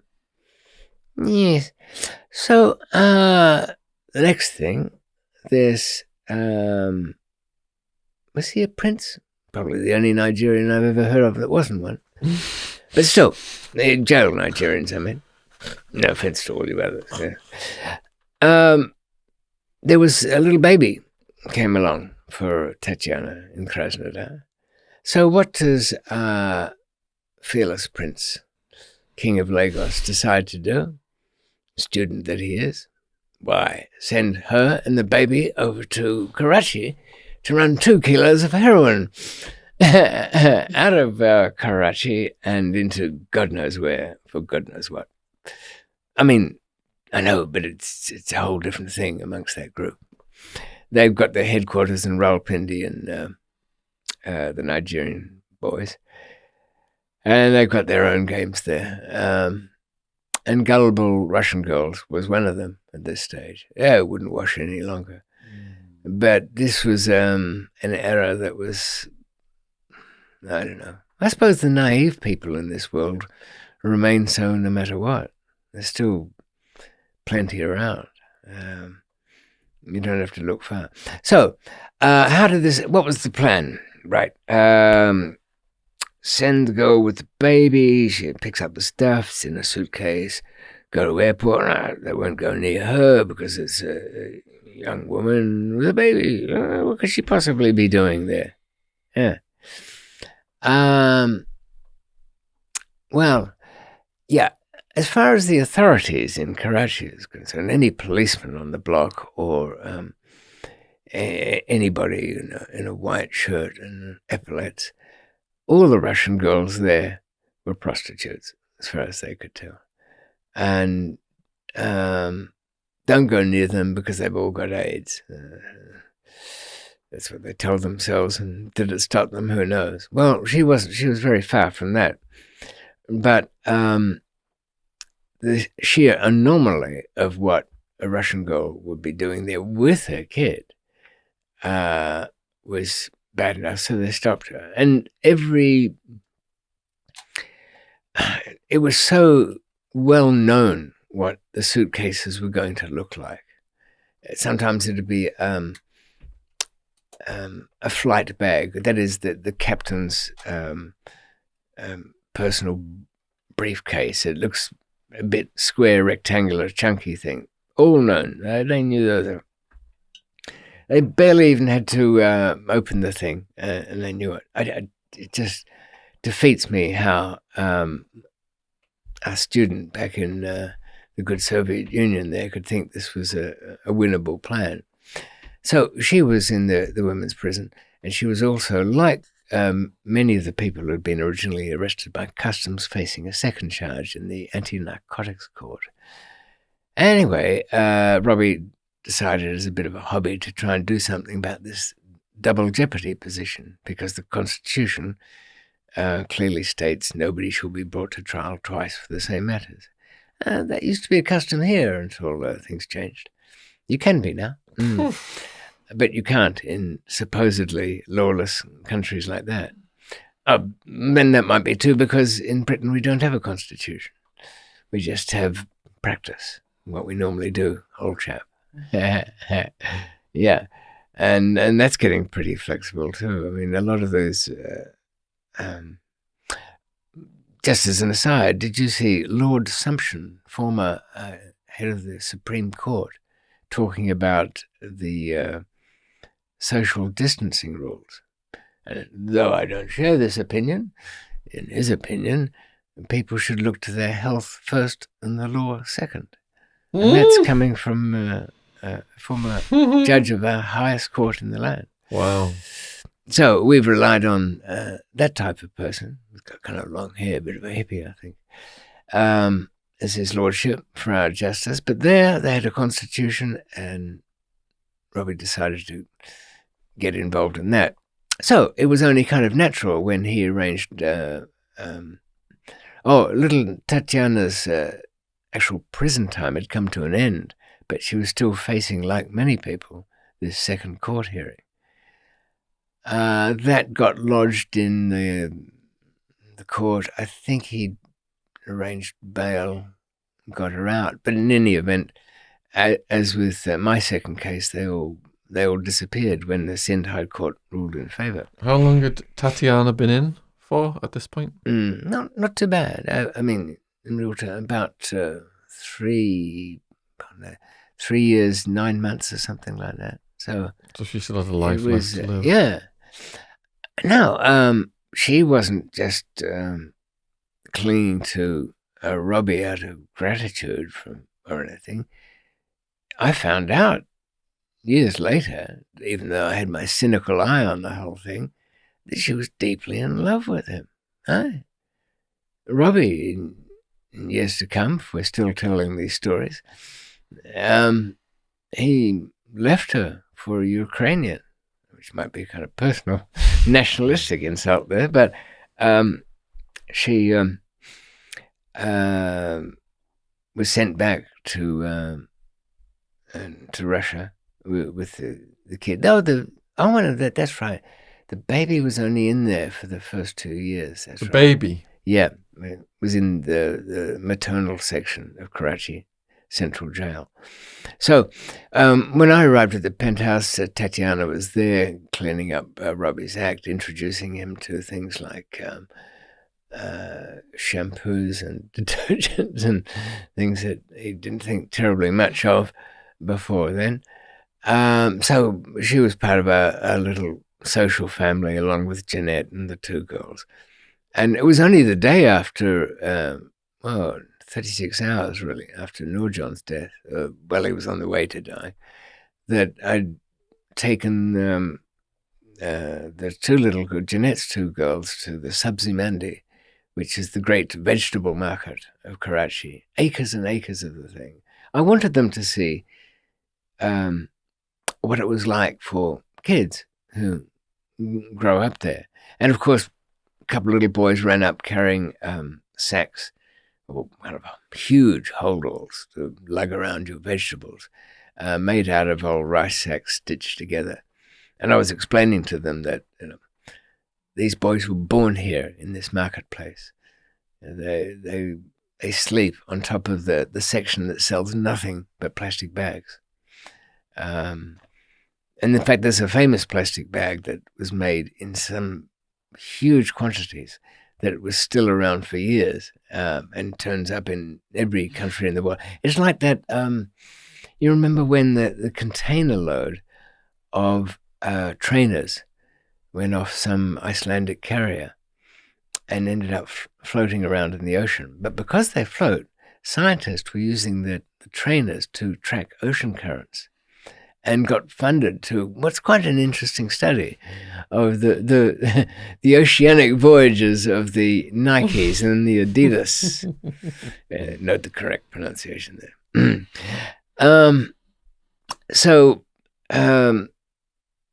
Back in the Sabzi Mandi, the girls kind of got distracted and wandered off. But Jeanette looked a little concerned. I mean, this was a city within a city again, as is in compounds.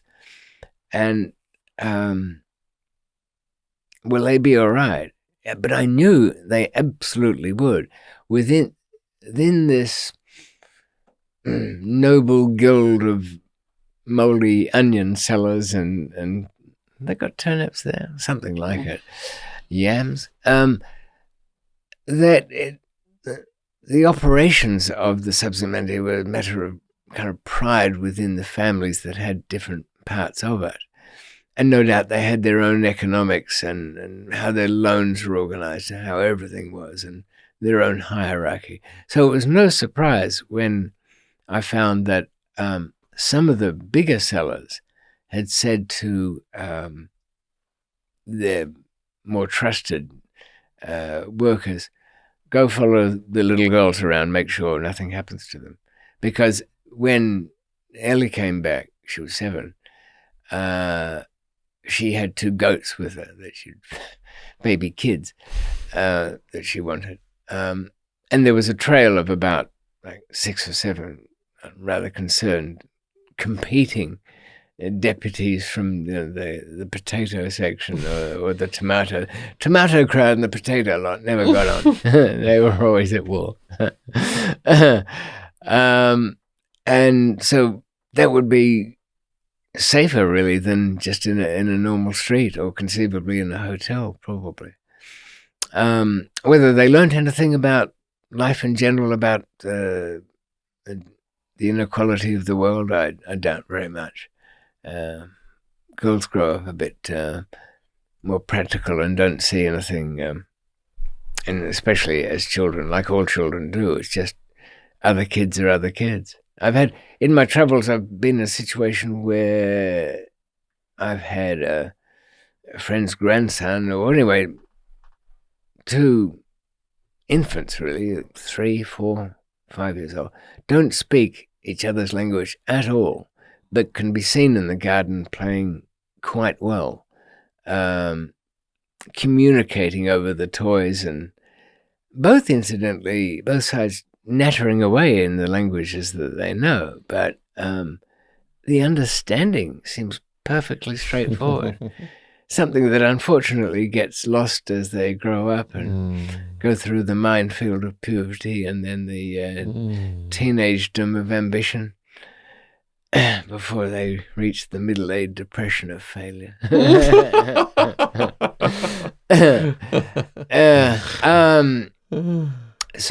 it was soon coming time when there was no point for her to stay around. There was nothing there. At least she'd seen her husband, alive and well, if in the clutches of the wrong people. Had arranged at least a halfway good lawyer. But what was a bit surprising to me, which I didn't find out until not long before I left the country, was how was it that now the history of this 2 tons of hash that was to go into bed sheets and be shipped in containers to the nameless country was that a bunch of London notorious crooks from families whose names you'd know, some of them had put some money into offshore operations like this, but you've got to be there. I mean, I've said before in this very chair, you go with your money because it's going to go somewhere else without you. That's for certain. How had it come to be that they'd already lost £70,000 and they were willing to have this poor David go over and stay in the worst hotel for this? He was at the Hyatt. Yeah, you can imagine. It's high profile. Everybody would want to know what somebody was doing. But that wasn't somehow, what should have been a simple sting operation ended up in a real arrest. Like, there was never any hash. I said to them, wait a minute. Did you ever see this stuff? Oh, well, I was taken to this warehouse and there it was behind. And what, you got to fondle it? Did you rip something open and smell it? What was it, Kashmiri Black or any of the other phony names we give all these things? Not really. They didn't want to interfere with the packing. Oh, I bet they didn't.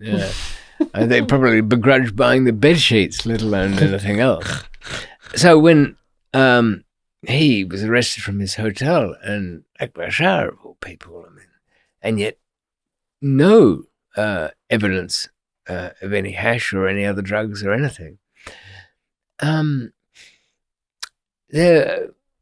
tried to get from the family, from Mrs. Akbar Shah, who used to turn up from time to time at the Carlton Hotel, into Jeanette's room, pick up the phone, get onto room service, order a 4-course meal, and sit there and eat it off a mobile table that would be brought out, making quite a mess of the place.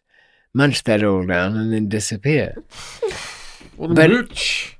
The people that I thought were witches, it was and the one who had the hairdressing salons, the wife there, she'd given me a couple of clues. She said, it's the wife who controls everything there, the money. And when he loses money of hers, that's unforgivable.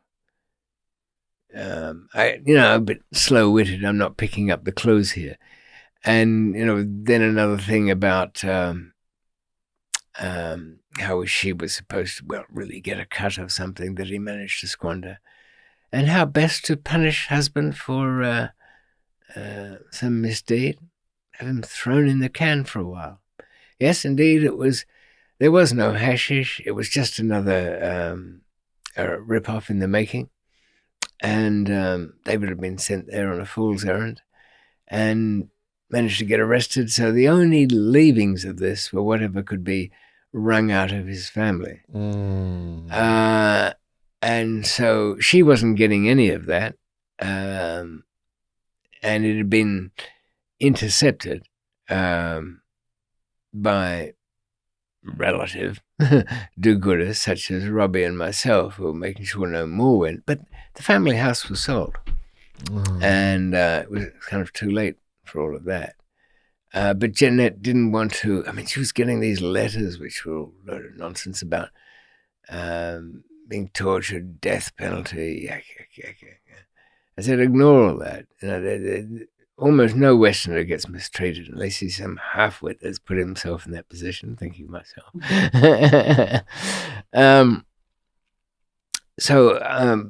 About that, it was clear that at the time I left, that this case was going nowhere. So it was only, depends how impatient you were. David had to sit it out until this bail thing, 2 years. That's the line that people have to cross, and everybody gets it. And I think to this day that case is still unresolved, and nobody cares about it. And anyway, Mrs. Akbarshire had stopped. Thought her husband had been punished enough, and more or less wanted him back by now, and wasn't going to get anything. And if there was going to be money coming from the Gora, the white man's family, then she's going to be damn well there in time to catch it. But she had to satisfy herself with commodious room service from the Carlton Hotel as her reward. So did David get out then? Yes, he did, but not for quite some months.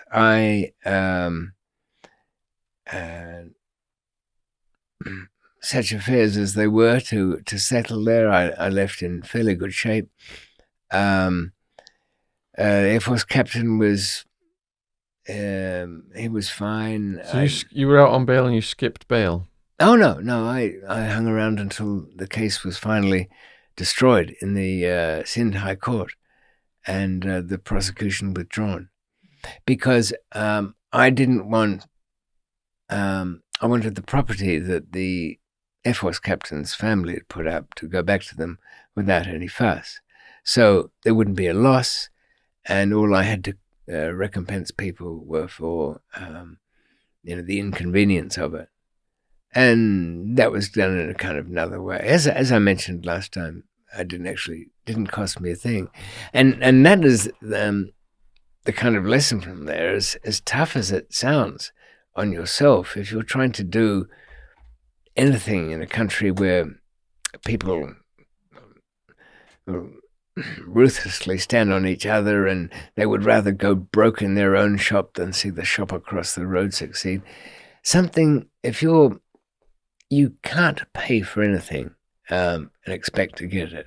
You've just got to be there, make sure it happened, and then reward afterwards.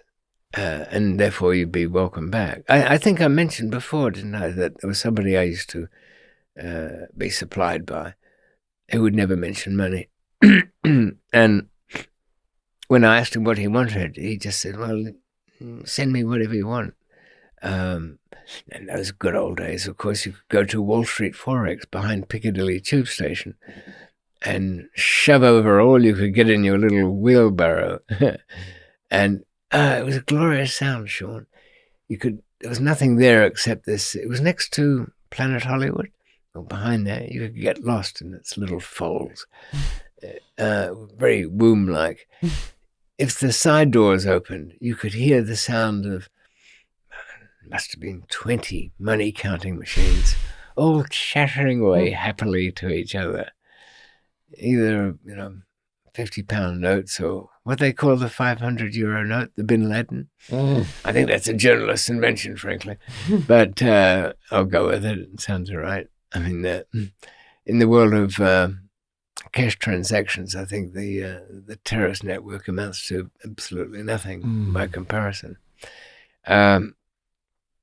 Tatiana wanted to stay there even though her case was over. I wasn't going to travel back with Jeanette and the girls. They were leaving earlier. Made sure they were away and safely back home. They were home, mind you, that they'd be moving from within 3 months. I went to the Australian High Commission in Karachi. Well, they didn't really have one, the Australians. They had a honorary consul. That's a job they give normally in I used to in the Americas, North and South and everywhere, they used to give this to the local drunk they could trust or something like that, say some American guy who hadn't disgraced himself lately. And he could issue passports and whatnot. Well, I did the one for the Australians was his was a Khan, which very loosely is a clan or a tribe, you could say, the Khans, but there's so many spread all over around the world, and in India, Pakistan, that name doesn't mean anything. But he wasn't pleased to see me. I think as we sat down, I was saying that he didn't like the idea that one of the foreign national criminals would actually be in his office. And he did, well, how did you get out? And why was that? And I said, never mind all of that. Just the piece of paper with the stamp on it. That's it. I had many before, and I'll have many again, but this is the one I want today. Actually, I have they've kind of centralized the processing, even by 2000 of passports. They were, up until then, your consular services could issue one. But do you know if you lose one, say you're in, I don't know, Uganda or something, and you've been drugged on a train and you wake up in a hotel room, you've got nothing, and you somehow get yourself to the Uganda, what would it be? I suppose it would be an embassy rather than a high commission. Never know. Anyway, if they are to issue with a passport now, as we speak in 2020, that gets done in London. They don't want all the foreign consular services being able to knock out their own, because the ones they would issue would not be biometric. The ones they would issue didn't even have, back in those days, any of the coded writing. You know, on the bottom of a passport, it's got 2 streams of machine-readable text with your name on it, date of birth, but it's backwards. And if you've ever had nothing to do on a plane, you've noticed that there's an extra number in there. Well, that's a checksum. What it does is it takes all the numbers that preceded it, and to know that it's been reading them correctly, it takes that number and divides it by 7 into the other, and it should be a known figure, like 0.1. And by the way, on all passports worldwide, there are 2 checksums, one for each row, and a 3rd pair of digits at the very end, which is the checksum of the checksums. So you can decode that if you've got nothing better to do. Nonetheless, grudgingly, I was handed this thing, and then really I had to decide where to go next. I had some outstanding matters. You might recall that when I left on this long mission, it was supposed to be a couple of weeks to see where Iftikhar was, but it ended up being 18 months. And as I walked out of my Bedford Gardens, Chelsea news house, I thought, well, David, you're only going for a couple of weeks. You've got 2 good passports, absolute rock solid there. They'll stand up under anything. Do I need to do everything? Well, yes, I did. I put the keys up the drain pipe under some magnets, and also on that same key ring was a safe deposit box key, and also the key for access to a Fulham self-storage depot. So there was all the bits and pieces that somebody coming along after my fall could find what they needed. I think I'd mentioned that I had. No, I don't know. But in summary, instead of sitting out my 2 years, I got impatient for an earlier bail, and I don't know. I'd sat out and I'd put up with Thailand for 2.5 years, pointlessly, only to realize I had to escape anyway. And I came to look at jail as something like corrupt voting, vote early, vote often, escape early, escape often is the motto. But instead of, how I left things in their place in Sweden, there was a nice little reward for the curious, the tired, sitting in a bank there, and a whole stream of other things. An account somewhere at the Banco Bilbao Vizcaya, Argentina. All of this wonderful stuff, safely tucked away. Does not need any imbecile to interfere with it. I could have left it years, really, and probably most of it intact. No. I was in a hurry. This escape early business. And I couldn't escape from there anyway because, as you know, I was in a position just to walk across the street. But if I'd done that, I had no chains, no handcuffs, I would have been reliant upon my friends to so-called protect me. The case would have stopped instead of going on to a good conclusion of an acquittal as it did. So I couldn't do the obvious thing and just walk out. I had to sit it out. So I thought, I'll get bail and at least go back to Sweden and everywhere else and see everybody and try and keep everything afloat. Because I'd retired there, as you recall. Oh, and I had Eloise there as well, who hadn't heard from me for some time. Though she had tracked me down. She'd found out that something had happened even before I got back. She'd loitered around the Muse house long enough to find out who the agents were and then the owner. And the owner just... it wasn't exactly very... we got along well, this owner and I. I mean, he knew everything I gave him was phony, but I gave him enough money to make it good. And he said to her, getting it all mangled up, "Oh, David, fine fellow. I think, is he executed? Oh, soon to be. Anyway, what was it? 2 tons of cocaine in Karachi or somewhere like that. Karachi? Cocaine? What? Colston, Newcastle. Anyway, that didn't make her feel much better. I think she destroyed a couple of the gifts I gave her that night. I later found out. Because I hadn't been entirely frank with her, Shaun, as to what my occupation was. In fact, I hadn't told her at all, and in a sense she didn't want to know. You had a question, actually, from Aaron Green.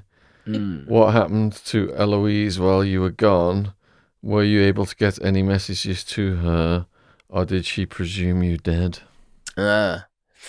No, well, I mean, as nervous as she was,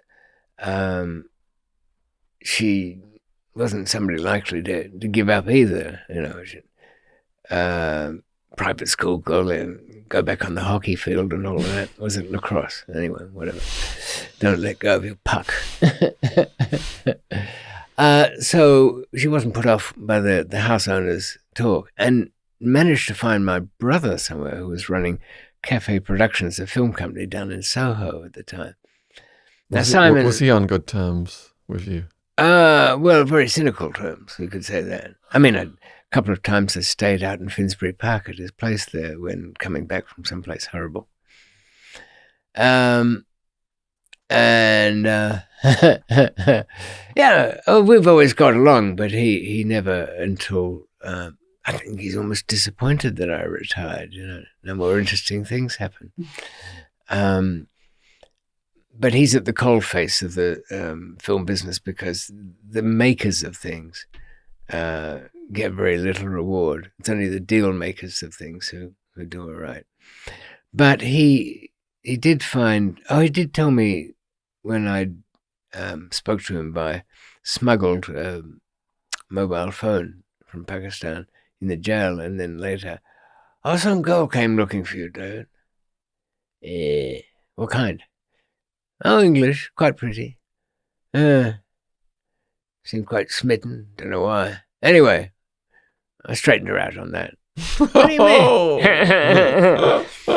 And by what method of traducement, Simon, did you do that task at your hands? Oh, I told her it was pointless. I'll never change. Well, you don't, do you?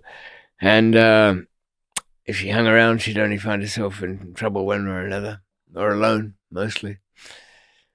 Yeah, thanks. Yeah, it's good of you.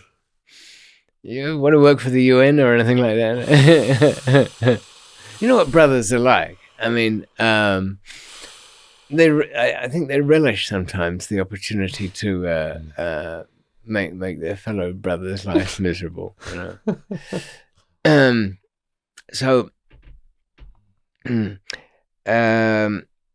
of the kind of feedback that Eloise was getting was particularly helpful, and it wouldn't be until I left the country in a very roundabout fashion, and I'm trying to remember exactly which bit of mischief I was up to. I was up to some, that's for sure. Oh, yes. Oh, you've got it now. I just placed all the connections. Everything in Sweden was smashed to bits by my Australian bank robbing friend who'd come to help me. Why? Because he'd broken every laboriously rule into his thick head. He might have been a loyal fellow, and he was. And that's the thing. If you in a crisis, you need a helper, you're getting a trickster or an honest man. And if it's an honest man, how bright is he? Will he be able to see through things? No, not too. He's gone, extraordinarily enough, all the crap that I'd done before. What if somebody else had to get into my bank account? What if I needed somebody to get into the safety deposit box? All of this stuff worked. And I thought I was only doing it as a good luck charm. Now, David, if you do all this preparation, this 2-week trip won't go badly. It'll turn out quite well. And all the precautions, as usual, will be the B plan that you never have to need. Well, I didn't leave it. So by the time he'd left keys lying around and got himself arrested, he was 3 months in solitary in Sweden on suspicion, which they do in Scandinavian countries. I wonder whether they're still up to it. I suspect they are. They can hold you incommunicado for months. Wow. And it's only the judge that stops that by saying, all right, put up or shut up. Well, in his case, his real name was Harry, but I can't remember what I called him in the book, but you'll know who he is. It's the same guy I sent down to lift me out of the a court date in Bangkok in Thailand. And his job was to had a special lift there for an elevator that would take prisoners down into the dungeons, but it only had 2 guards in it and only that prisoner. So you could work out when the person you wanted to pick up was in there. Simply, there were 2 floors of the new court building. I mean, it was a modern kind of high-rise office thing in Thailand that were unused pending more trouble or something. So somebody would only have to press that button and open it up. But Harry, in any event, didn't like all those machine guns down in the outside. But he wasn't through wrecking my life there. He had a job to do in Sweden, which he managed to do. Lost all the stock. Because he had the coke in that little box, didn't he, or something? He had some lame idea of smuggling something himself, but that went nowhere. Nobody will ever guess it's in a porcelain statue, he said, as though there hadn't been 100,000 movies with things in broken statues. And I think they only did that as an effect for because it looks so good when smashed on the ground by policeman, villain, private detective, whatever else is in the drama. So I was going back to a fair amount of wreckage from him. He'd gone back to his old career, at least in the bank robbery. It's fairly straightforward. You go in there and making a withdrawal without an account. But it didn't work out to his favour in the long run. Getting spotted casing someplace by an off-duty detective and shot in the chest. He survived that one, but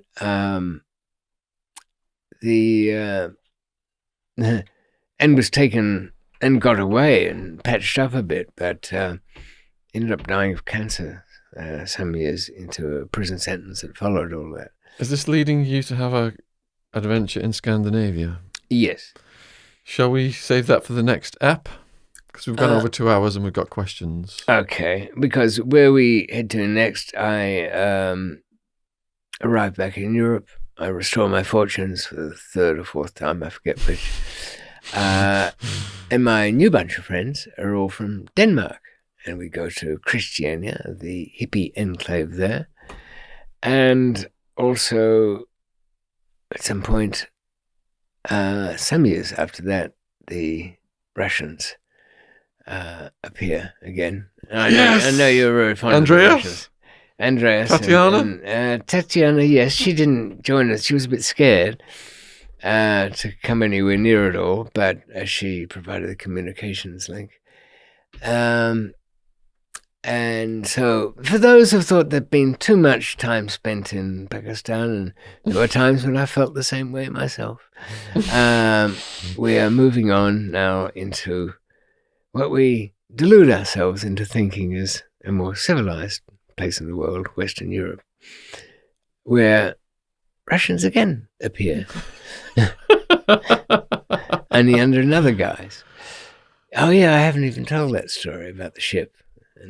Good. We want more stories. Endless stories is exactly what we want. Are you ready for your questions? Okay, far away. There's not a lot. These are just all the questions that came under the last episode. So if you're watching this and you have questions for David, please put them under this episode and I will print them out like this. Could Lord Norjohn not have gotten you out of Hyderabad prison? Hyderabad.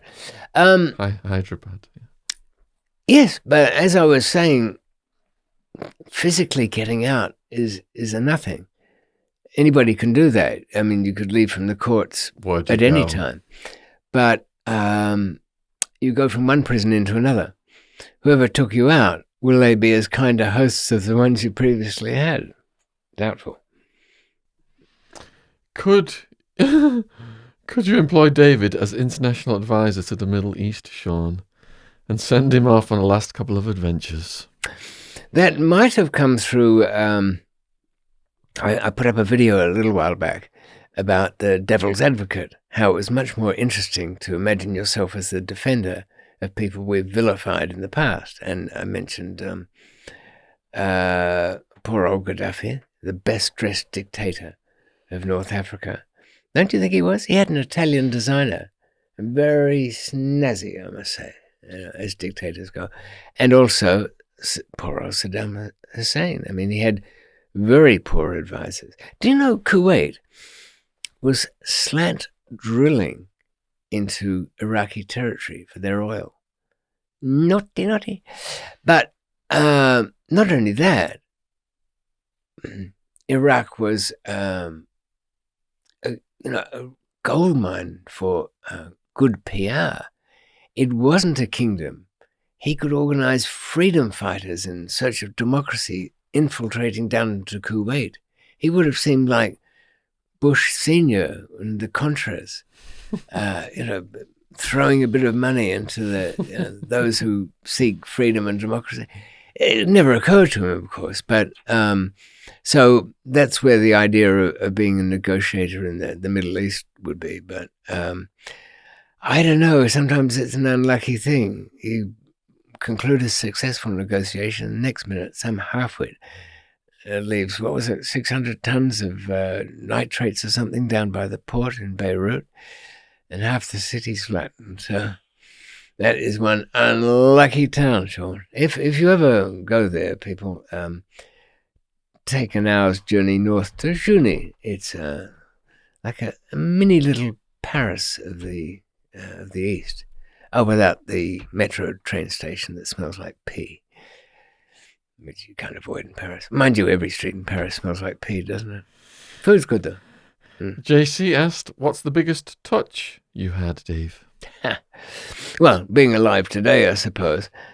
But I don't know. I suppose most of us would say, well, that was the night such and such, and I didn't get caught. But really, something, I guess, I can think of a candidate from something. All right, let's imagine, viewers, that you are sober and you have the job of customs inspector. And I had my chosen container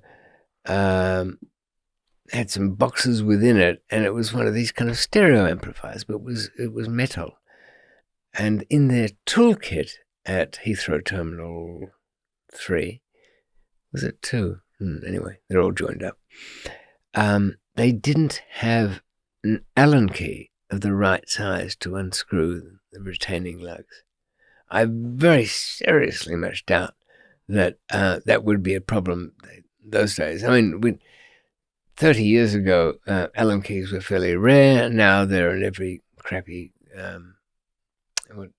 screwing kit that you buy from the local shop. So because they couldn't go that extra quarter inch, they let me go with it. And I disappeared onto the taxi rank thinking, not that one. No, not any of them. Got down onto the tube system. And back in those days, you couldn't follow anybody in those things. There weren't enough cameras. There wasn't a system. Now, I mean, you can imagine, it's possible to follow somebody every inch of the way on the underground. And probably most of London, for that matter. Not that the surveillance state bothers anybody now, with people worrying about their health all the time. Any kind of intrusion is seemingly welcome. People fretting about not being tested, worrying about in fact being tested. They've got other things to concern themselves, not the intrusion of the state. You know what I want for Christmas, Shaun? I want my COVID Marshal's hat. COVID Marshal? The moment I heard that we're going to get Marshalls, I thought, oh, well, that'll be something to go on the head. Do you think I'd need, if I was trying to do COVID marshalling stuff, and breaking up a crowd or whatever it is, do you think they'd take me seriously in the hat, or would I need a horse as well? Or do you think the horse and the hat gets hoisted by 12 young drunks straight into the Thames? It's possible. But the hat would float. I think you'd need Mao's little book to be taken seriously. I'm curious if David ever had any relationships with any lone and literal insects or arachnids while imprisoned? ? If so, did they teach him anything worth commenting on or give a sense of connection via anthropomorphism in times of isolation and need? Oh. Well, we all recall that Great question. Papillon ate his insects for the protein. And in fact, Martin, the scientist who was in the Bangkok jail, recommended to leave the weevils in the brown rice because that would be added source of protein. I didn't entirely go that route. Sent out for my food. It would be tempting, wouldn't it, if you had no other company to cultivate a relationship with an insect. But don't you get the slightest sense there that there's something, it's a bit isolated? I mean, I think this person's been on self-imposed lockdown for a bit long. But having said that, I've always been fascinated by the termite mound and its hierarchical structure, and the fact that it has air conditioning. Can you believe it? 9-foot mounds out they're in Australia and Africa. The structure of them has got vents in them which circulate the air and keeps it cool. And they're built in a kind of slither like that old high-rise, so that one side gets the sun and the other side doesn't all day. And the difference in temperature creates this circulating air system. Now, it shows you, doesn't it, that the guy's obviously an insect man, whoever it was.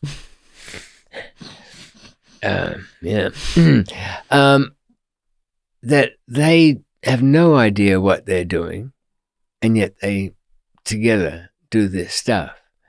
And even though they're more religiously inclined, will browbeat me for this, that natural selection will favor those who do stuff, even if they don't know why they're doing it, because they will survive, pass on their genes, and there'll be more of them doing the stuff that they still don't understand.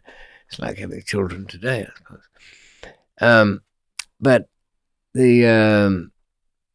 so unthinking things can do thinking stuff, but that kind of spoils it for me, Shaun. Once I know that, if we made a little wind-up toy, and it was all clockwork, but we gave it 6 basic rules. The main one is, if you hit something that way, turn off in any direction you like. When you feel you're low on power, go back to keep moving around until you go over the area that's the recharge one. And, oh, by the way, if something hits your sensor there, you close your little jaws and then go back to the charging station and let go of the jaws. Now, this is completely unthinking. But when we look down on it, humans, have this anthropomorphism, to which he refers, thinking, oh, they're smart. They're running around collecting things and dropping them in a hole. And when they get tired, they go back for a little rest over in their spot. And when they bump into each other, they go around it. They don't know shit. But perhaps we're just the same viewers, that we don't know anything either. But we're the inheritors of our genes, so we seem to feed ourselves in the morning. If you want to read about my relationships with the cockroaches in the jail, it's in my book Hard Time, which is free to download at my website. And I did now have a transgender prisoner friend who had a pet tarantula called Dog, but that's documented in Prison Time. Why did he name it Dog, by the way? I don't know, to be honest. We kept it in a box and fed it crickets and insects and things like that. A cockroach? The tarantula. Oh, yeah, right. Yeah. What's the lifespan of a tarantula, by the way? What's the last? Lifespan of a tarantula. Well, if you're a man and you've just had sex with a woman, sure, it's not very long. Because in Tucson, they come out during a certain season, and cognizant of their fate, sometimes the sexual organ is snapped as the poor fellow runs for his life and leaves the sexual organ in the female. Oh, so, no, I can see that.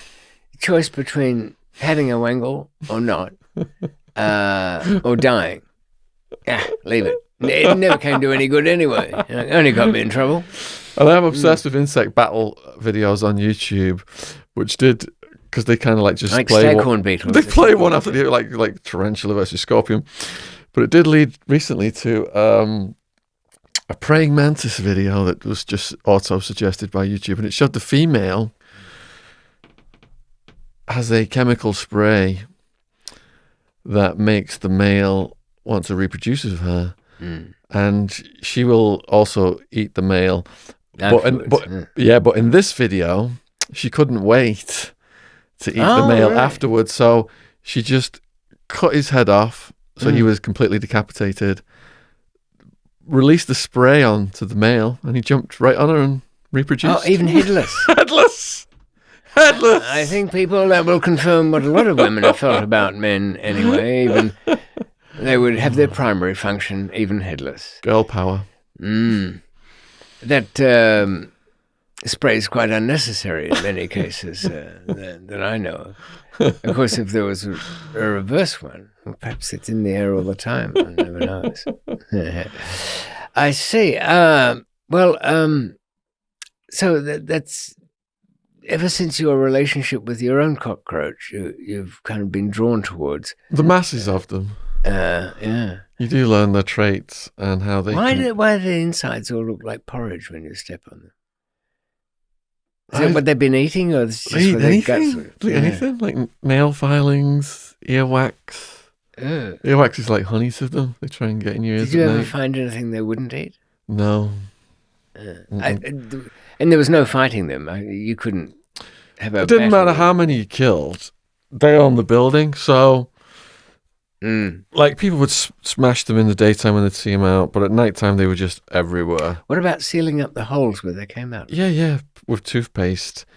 I did that once. I used all my toothpaste, and then I got moved to another place that had even more of them. What, toothpaste mixed with toilet paper or something? Yeah, to make it kind of weird. Yeah, kind of cement it.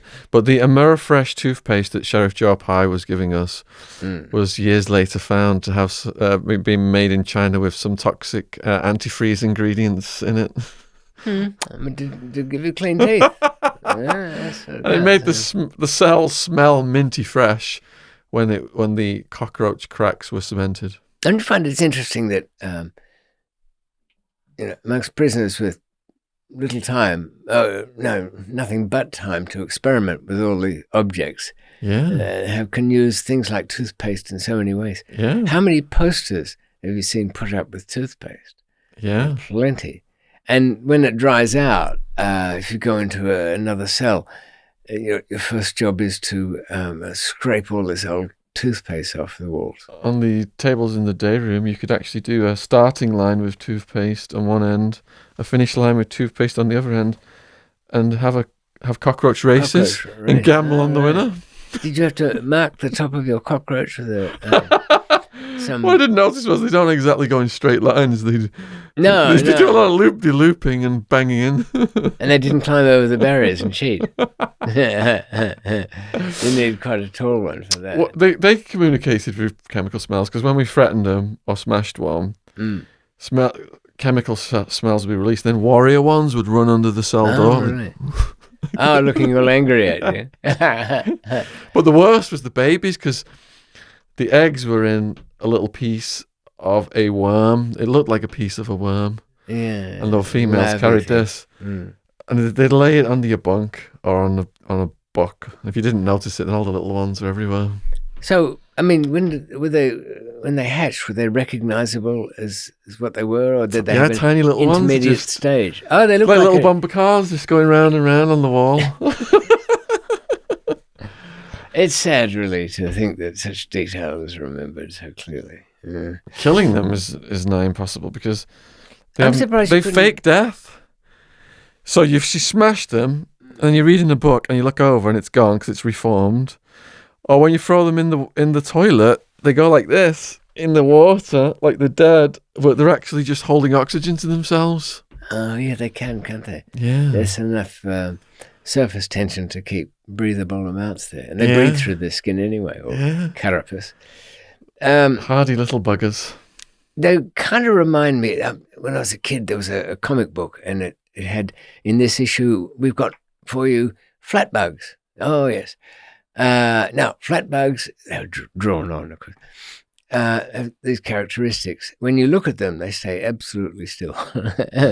And they're not called flat bugs for nothing. When you feel across them, you can't even discern them. They're not completely flat. Not as exciting as sea monkeys, then. No. What the hell were sea monkeys? I remember bringing a few to life. Some little thing that we had as kids. They came dried as packet, and they came back to life. I know. You know, there's this week a story of on Venus, discovery of phosphine, I think it is, a gas normally only produced by biological life. And the speculation, is it there or isn't it there? Given the fact that some kind of DNA replicating life in very basic form appeared on Earth a mere 300 million years after the volcanic eruption settle down to a degree, that's pretty damn quick in planetary terms.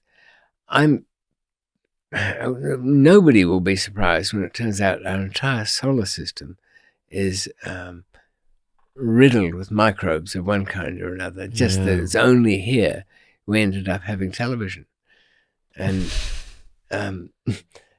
probably if, eventual probes and things will reveal that we are all not even, our ancestors are not even cockroaches, which will turn out to be quite a sophisticated thing. I don't even know when anybody thinks that's going to be a surprise, but they are. I've had, by the way, I noticed on being a YouTuber now that you can look up in the comments section things that have been withheld as inappropriate, or all the spam ones are pretty, and people are a bit thick out there. They're the ones that might get filtered from yours, but comments that are clearly a link to go to this website and there's girls all over it. And people have come back and said, oh, this guy Shaun knows a lot of girls, because they use it in a different YouTube viewer's name at each time. And it'll sound like a real name. But so they haven't even really worked out that, no, spammers get thousands and thousands of accounts just so they can post comments. And I think the human being only comes in to start the account, and that's it. Everything else is probably on a program to just comment to everything to make that link. But I made some remarks about what would life be like for, what was his name? A really bad name for a serial killer with a gun. Brenton Tarrant or something. Australian, went to New Zealand and ended up making a mess of a mosque there. And his gun had all sorts of things written in Tipex on it that referred to conflicts. Oh, did he film himself? Christianity, yeah. I remember live that. streamed and Remember all it. of that. Yeah. And the speculation was, what would life be like for him in the Supermax? Well, he's going to Delta Wing in Auckland, which I think he'll remain there. It's a fairly new high security prison. And I think he'll be there for the duration. I expect he'll end up getting fan mail, and probably just for something to do, we'll have a prison marriage from some sad case. But amongst the comments was because I seem to be taking a negative view of a man who'd killed people he didn't know, 51 of them. 51 he killed. Kill them simply as sort of some imagined revenge on Islamist terrorists, as though there was some connection between that and the people he killed that day. No, I mean, as I'd said, if he'd infiltrated himself into Syria and taken out an ISIS conclave, I think he'd be a little more respected than having stumbled into somebody's church session. But amongst the comments were, you anti-white piece of shite. I like the little rhyme there. Anti-white piece of shite. And something or other about, Islam-loving fucker or something like that. Anyway, so I retrieved it from the bin because it had been held aside and thought, no, it can go up there. I don't want to be seen as, censoring negative comments. Don't get too many, but anyway, don't you find that if somebody takes an unreasonable stand against you, that your defenders will sort them out? I have moderators who just block and remove. Oh, do they? But out there in the... As Joe Rogan says, the comments can become a cesspit. I'll bet. I don't know how that guy has the energy to stay alive. I mean, there's 2-hour interviews every day, aren't there? Well, he just got paid $100 million, so that's incentive enough. Did I say there was something bad about that? Look, let's keep this thing. Well, there you are. It's whereas for anything remotely in a comparable figure for a person who appears doing something on a media venue, you'd have to go back to what anchor persons were paid by the big networks, ABC, NBC, so on. Back in we'll go back to the 90s perhaps. I think when I was in Pakistan, I had the greatest trouble convincing a local that I forget what her name was now, but she was on ABC's Today Show, morning one. The woman who was the anchor for that one, she was on quite a lot of money a year, 24 million or something. But it was an exceptional thing. But somebody from outside of our world couldn't imagine. They'd see somebody on television that's like an actress. I just heard a headline that Rogan is hosting the presidential debate on his podcast. Is he? I don't know if it's confirmed. I'll tell you what, I suppose we shouldn't take sides, but I always do. And I'd like to see Trump return to the White House. Now, you're going to get some trolls on the back of that. Perhaps so, but look at it this way. If you could say the whole world is subject to whoever the American president is. But you give, even the people you don't like, give them a second term. I mean, look, people didn't like Obama, but they gave him a second term, see whether he actually gets one piece of legislation through. Did he? No, I don't think so quite. Healthcare didn't even quite make it by the end. But, and poor old Joe Biden, well, he's not going to make it. He'll stagger through maybe a first term, and then, what's her name? Comet Meteor? Kamala? Come in your face. I don't know, Kamala something. Commodus. Anyway, the woman that's running for vice president with him. That's who would be president. And she is marginally more interesting than Joe is, but Joe's got to be one of the most boring politicians.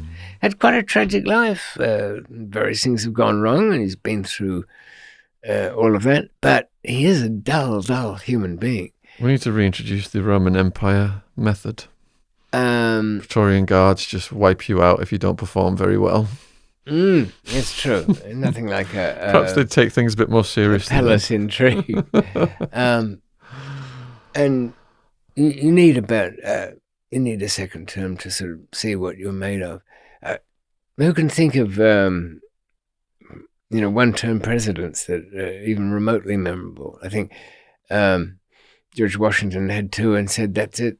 I'm not doing another one." It's one of the few that look like they've not aged from it. All the others have really aged a lot. That's true. I mean, Lincoln did, but he had pretty good reason. And I think he, if you look at the old photographs of him, he had a few things on his plate. Having to run a big telegraph office for a start. Then people have come from the war. They don't really. People might remember Truman, Eisenhower. Oh, Kennedy was such a great loss. Well, was he? We'll never know, will we? He started the Vietnam. Well, he let it get started, and it was LBJ Johnson who had to deal with it, and it was a mess. So Americans, don't be too quick on the trigger to get rid of the fool you've got, because you could get somebody who's much less entertaining. Yeah. See, we don't just bring you true crime stories, we bring you science and political wisdom. That's true, or half-witted advice that you're at liberty to ignore completely, because if you're brave enough to have weathered it out to this section of the interview, we're into over 2.5 hours. And you really should get some sleep, honestly. You're not looking too well. You look pale. Especially if you're watching this on premiere in Australia, which is probably the middle of the night. Yeah, and they really have good internet, according to my daughter who lives there now. Very poor signal. Yours go out in high definition, don't they? Yes, they do. They go out in whatever definition these guys do them in. I see you prioritize your concentration on content rather than the technicality. Yes, content creation. All my life is just And all content creation now. How are your new projects coming? When can we expect to see? Well, James has got the Epstein Savile book documentary coming up. UK's Hidden Shadows Part 2. Well, Part 1 was received very well. It was received very well, but this is all content we have never shown before. In it's all Part exclusive. 2? Well, I imagine about 90% of it is going to be exclusive interviews. Wow. Yes. That's worth staying up for. Yes. And it's going to be twice as long, do we reckon, as the first one? 3 hours plus.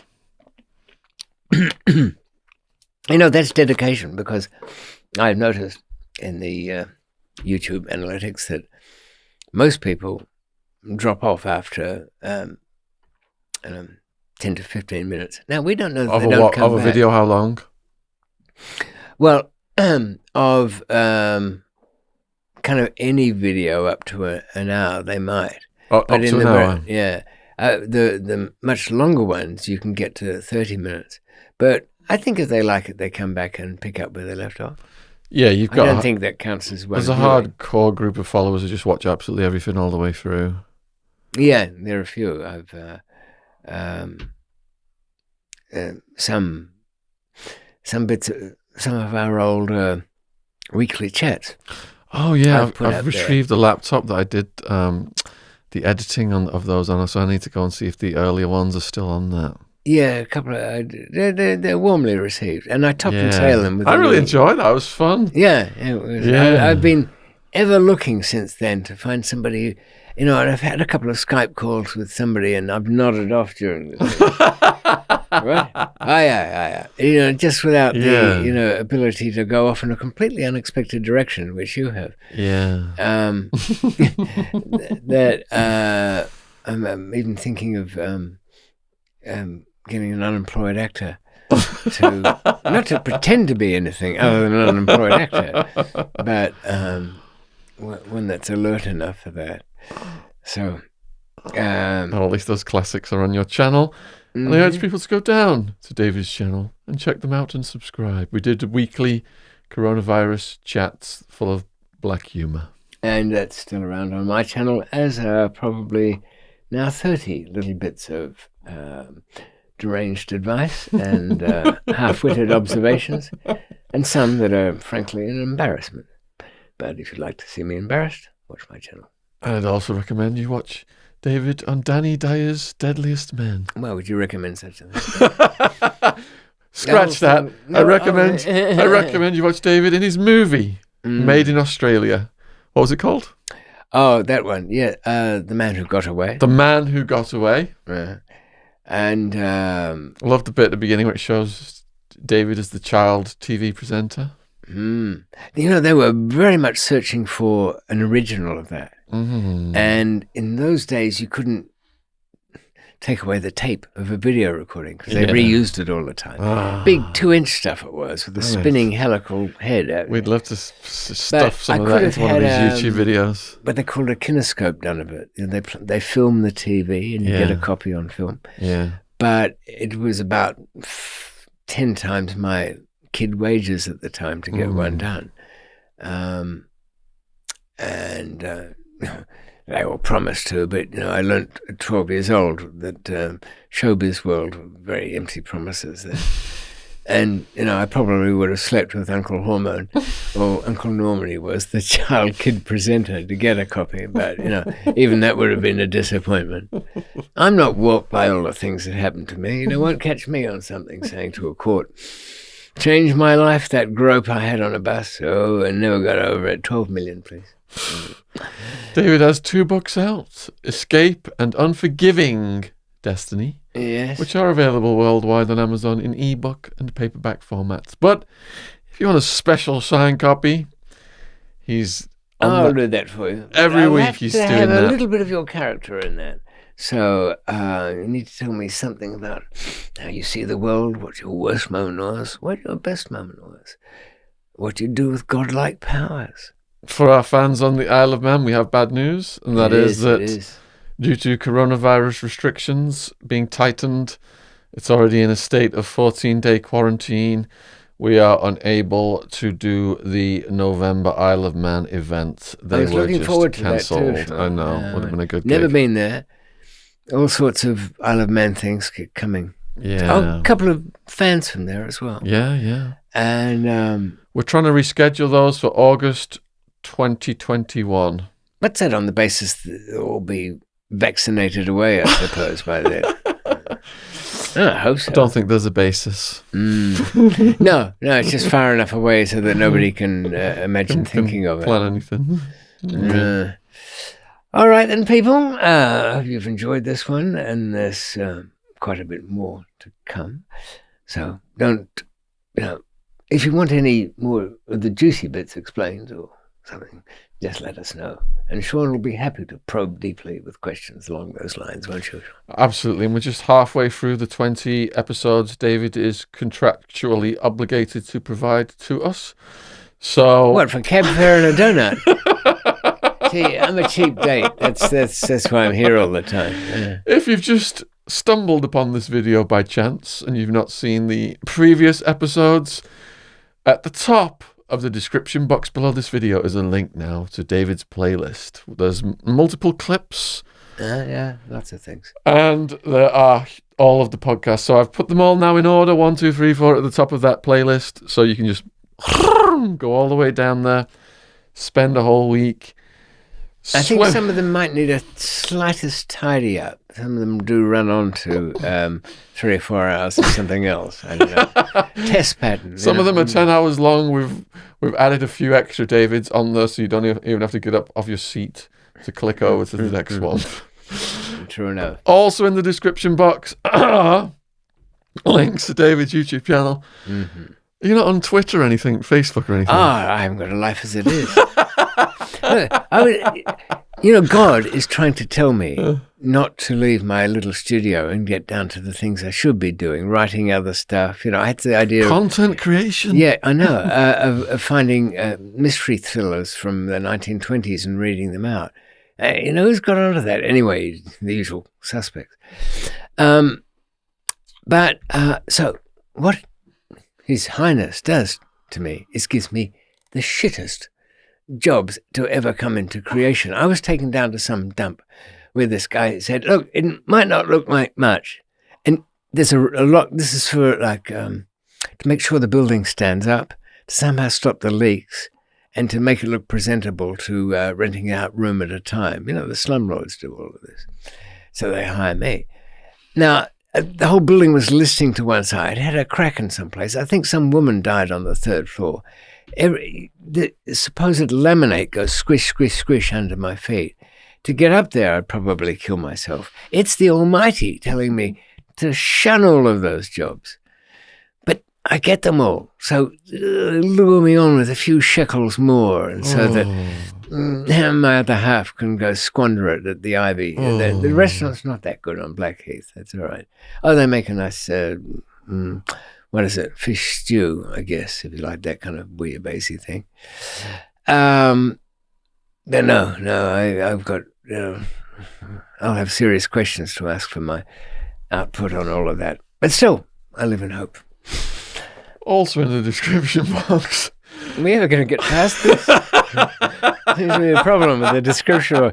There's the answer to the riddle of life on Earth in the description box, and also why the number 42 has astrological significance. There's a link to that. In the description box. You won't stop, I've will lost you? where I am with the description. There's everything Socials. conceivable. There's our socials. There are What? social media links. Oh, yeah. Like, if you're really desperate, you can go on to getting snatches of abuse and advice from, what is it, Facebook, Twitter? What do you actually There's have the a link to the True Crime podcast. All of them. Oh, and even There's the Patreon. link to the UK. Oh, yeah. We have a UK gangsters playlist now. Yeah. And there's also donation links if you are so inclined to help us continue to have these produced in That's right. You can support Shaun with various levels by being a patron. That word has an echo from the golden age of the Renaissance, when the nobles would give money so that an artist of skill, like Michelangelo, might paint the ceiling. Leonardo da Vinci. But since the Michelangelos and Da Vinci's are gone, you can have Shaun have very high technical standards to the nonsense he's talking. You will have absolute clarity in focus. Whisper perfect sound. But the same content, really. Yeah. It's only $5 a month or something anyway at Patreon, isn't it? Patreon on YouTube. And they get, you supposedly get special content. I'd hate to think what that is. We haven't promised anyone that. Oh, no. They're just not good enough. Stump up, you cheapskates. Run out loud. So Joe and James, cameramen, sound engineers, we can have them in here, joining in the banter at the end of these videos when we're trying to... They've got families. I think they, the standards there. We don't. We're past that. Beyond help. Huge thank you to all the new subs. Subscription logos in the bottom right-hand corner. I think that's about it, old bean. Okay, then. I shall remove Cheers. the great appendage and give you a... Well done. Clean that one up. All right, then. See you, people. Adios. Thanks for watching. Bye.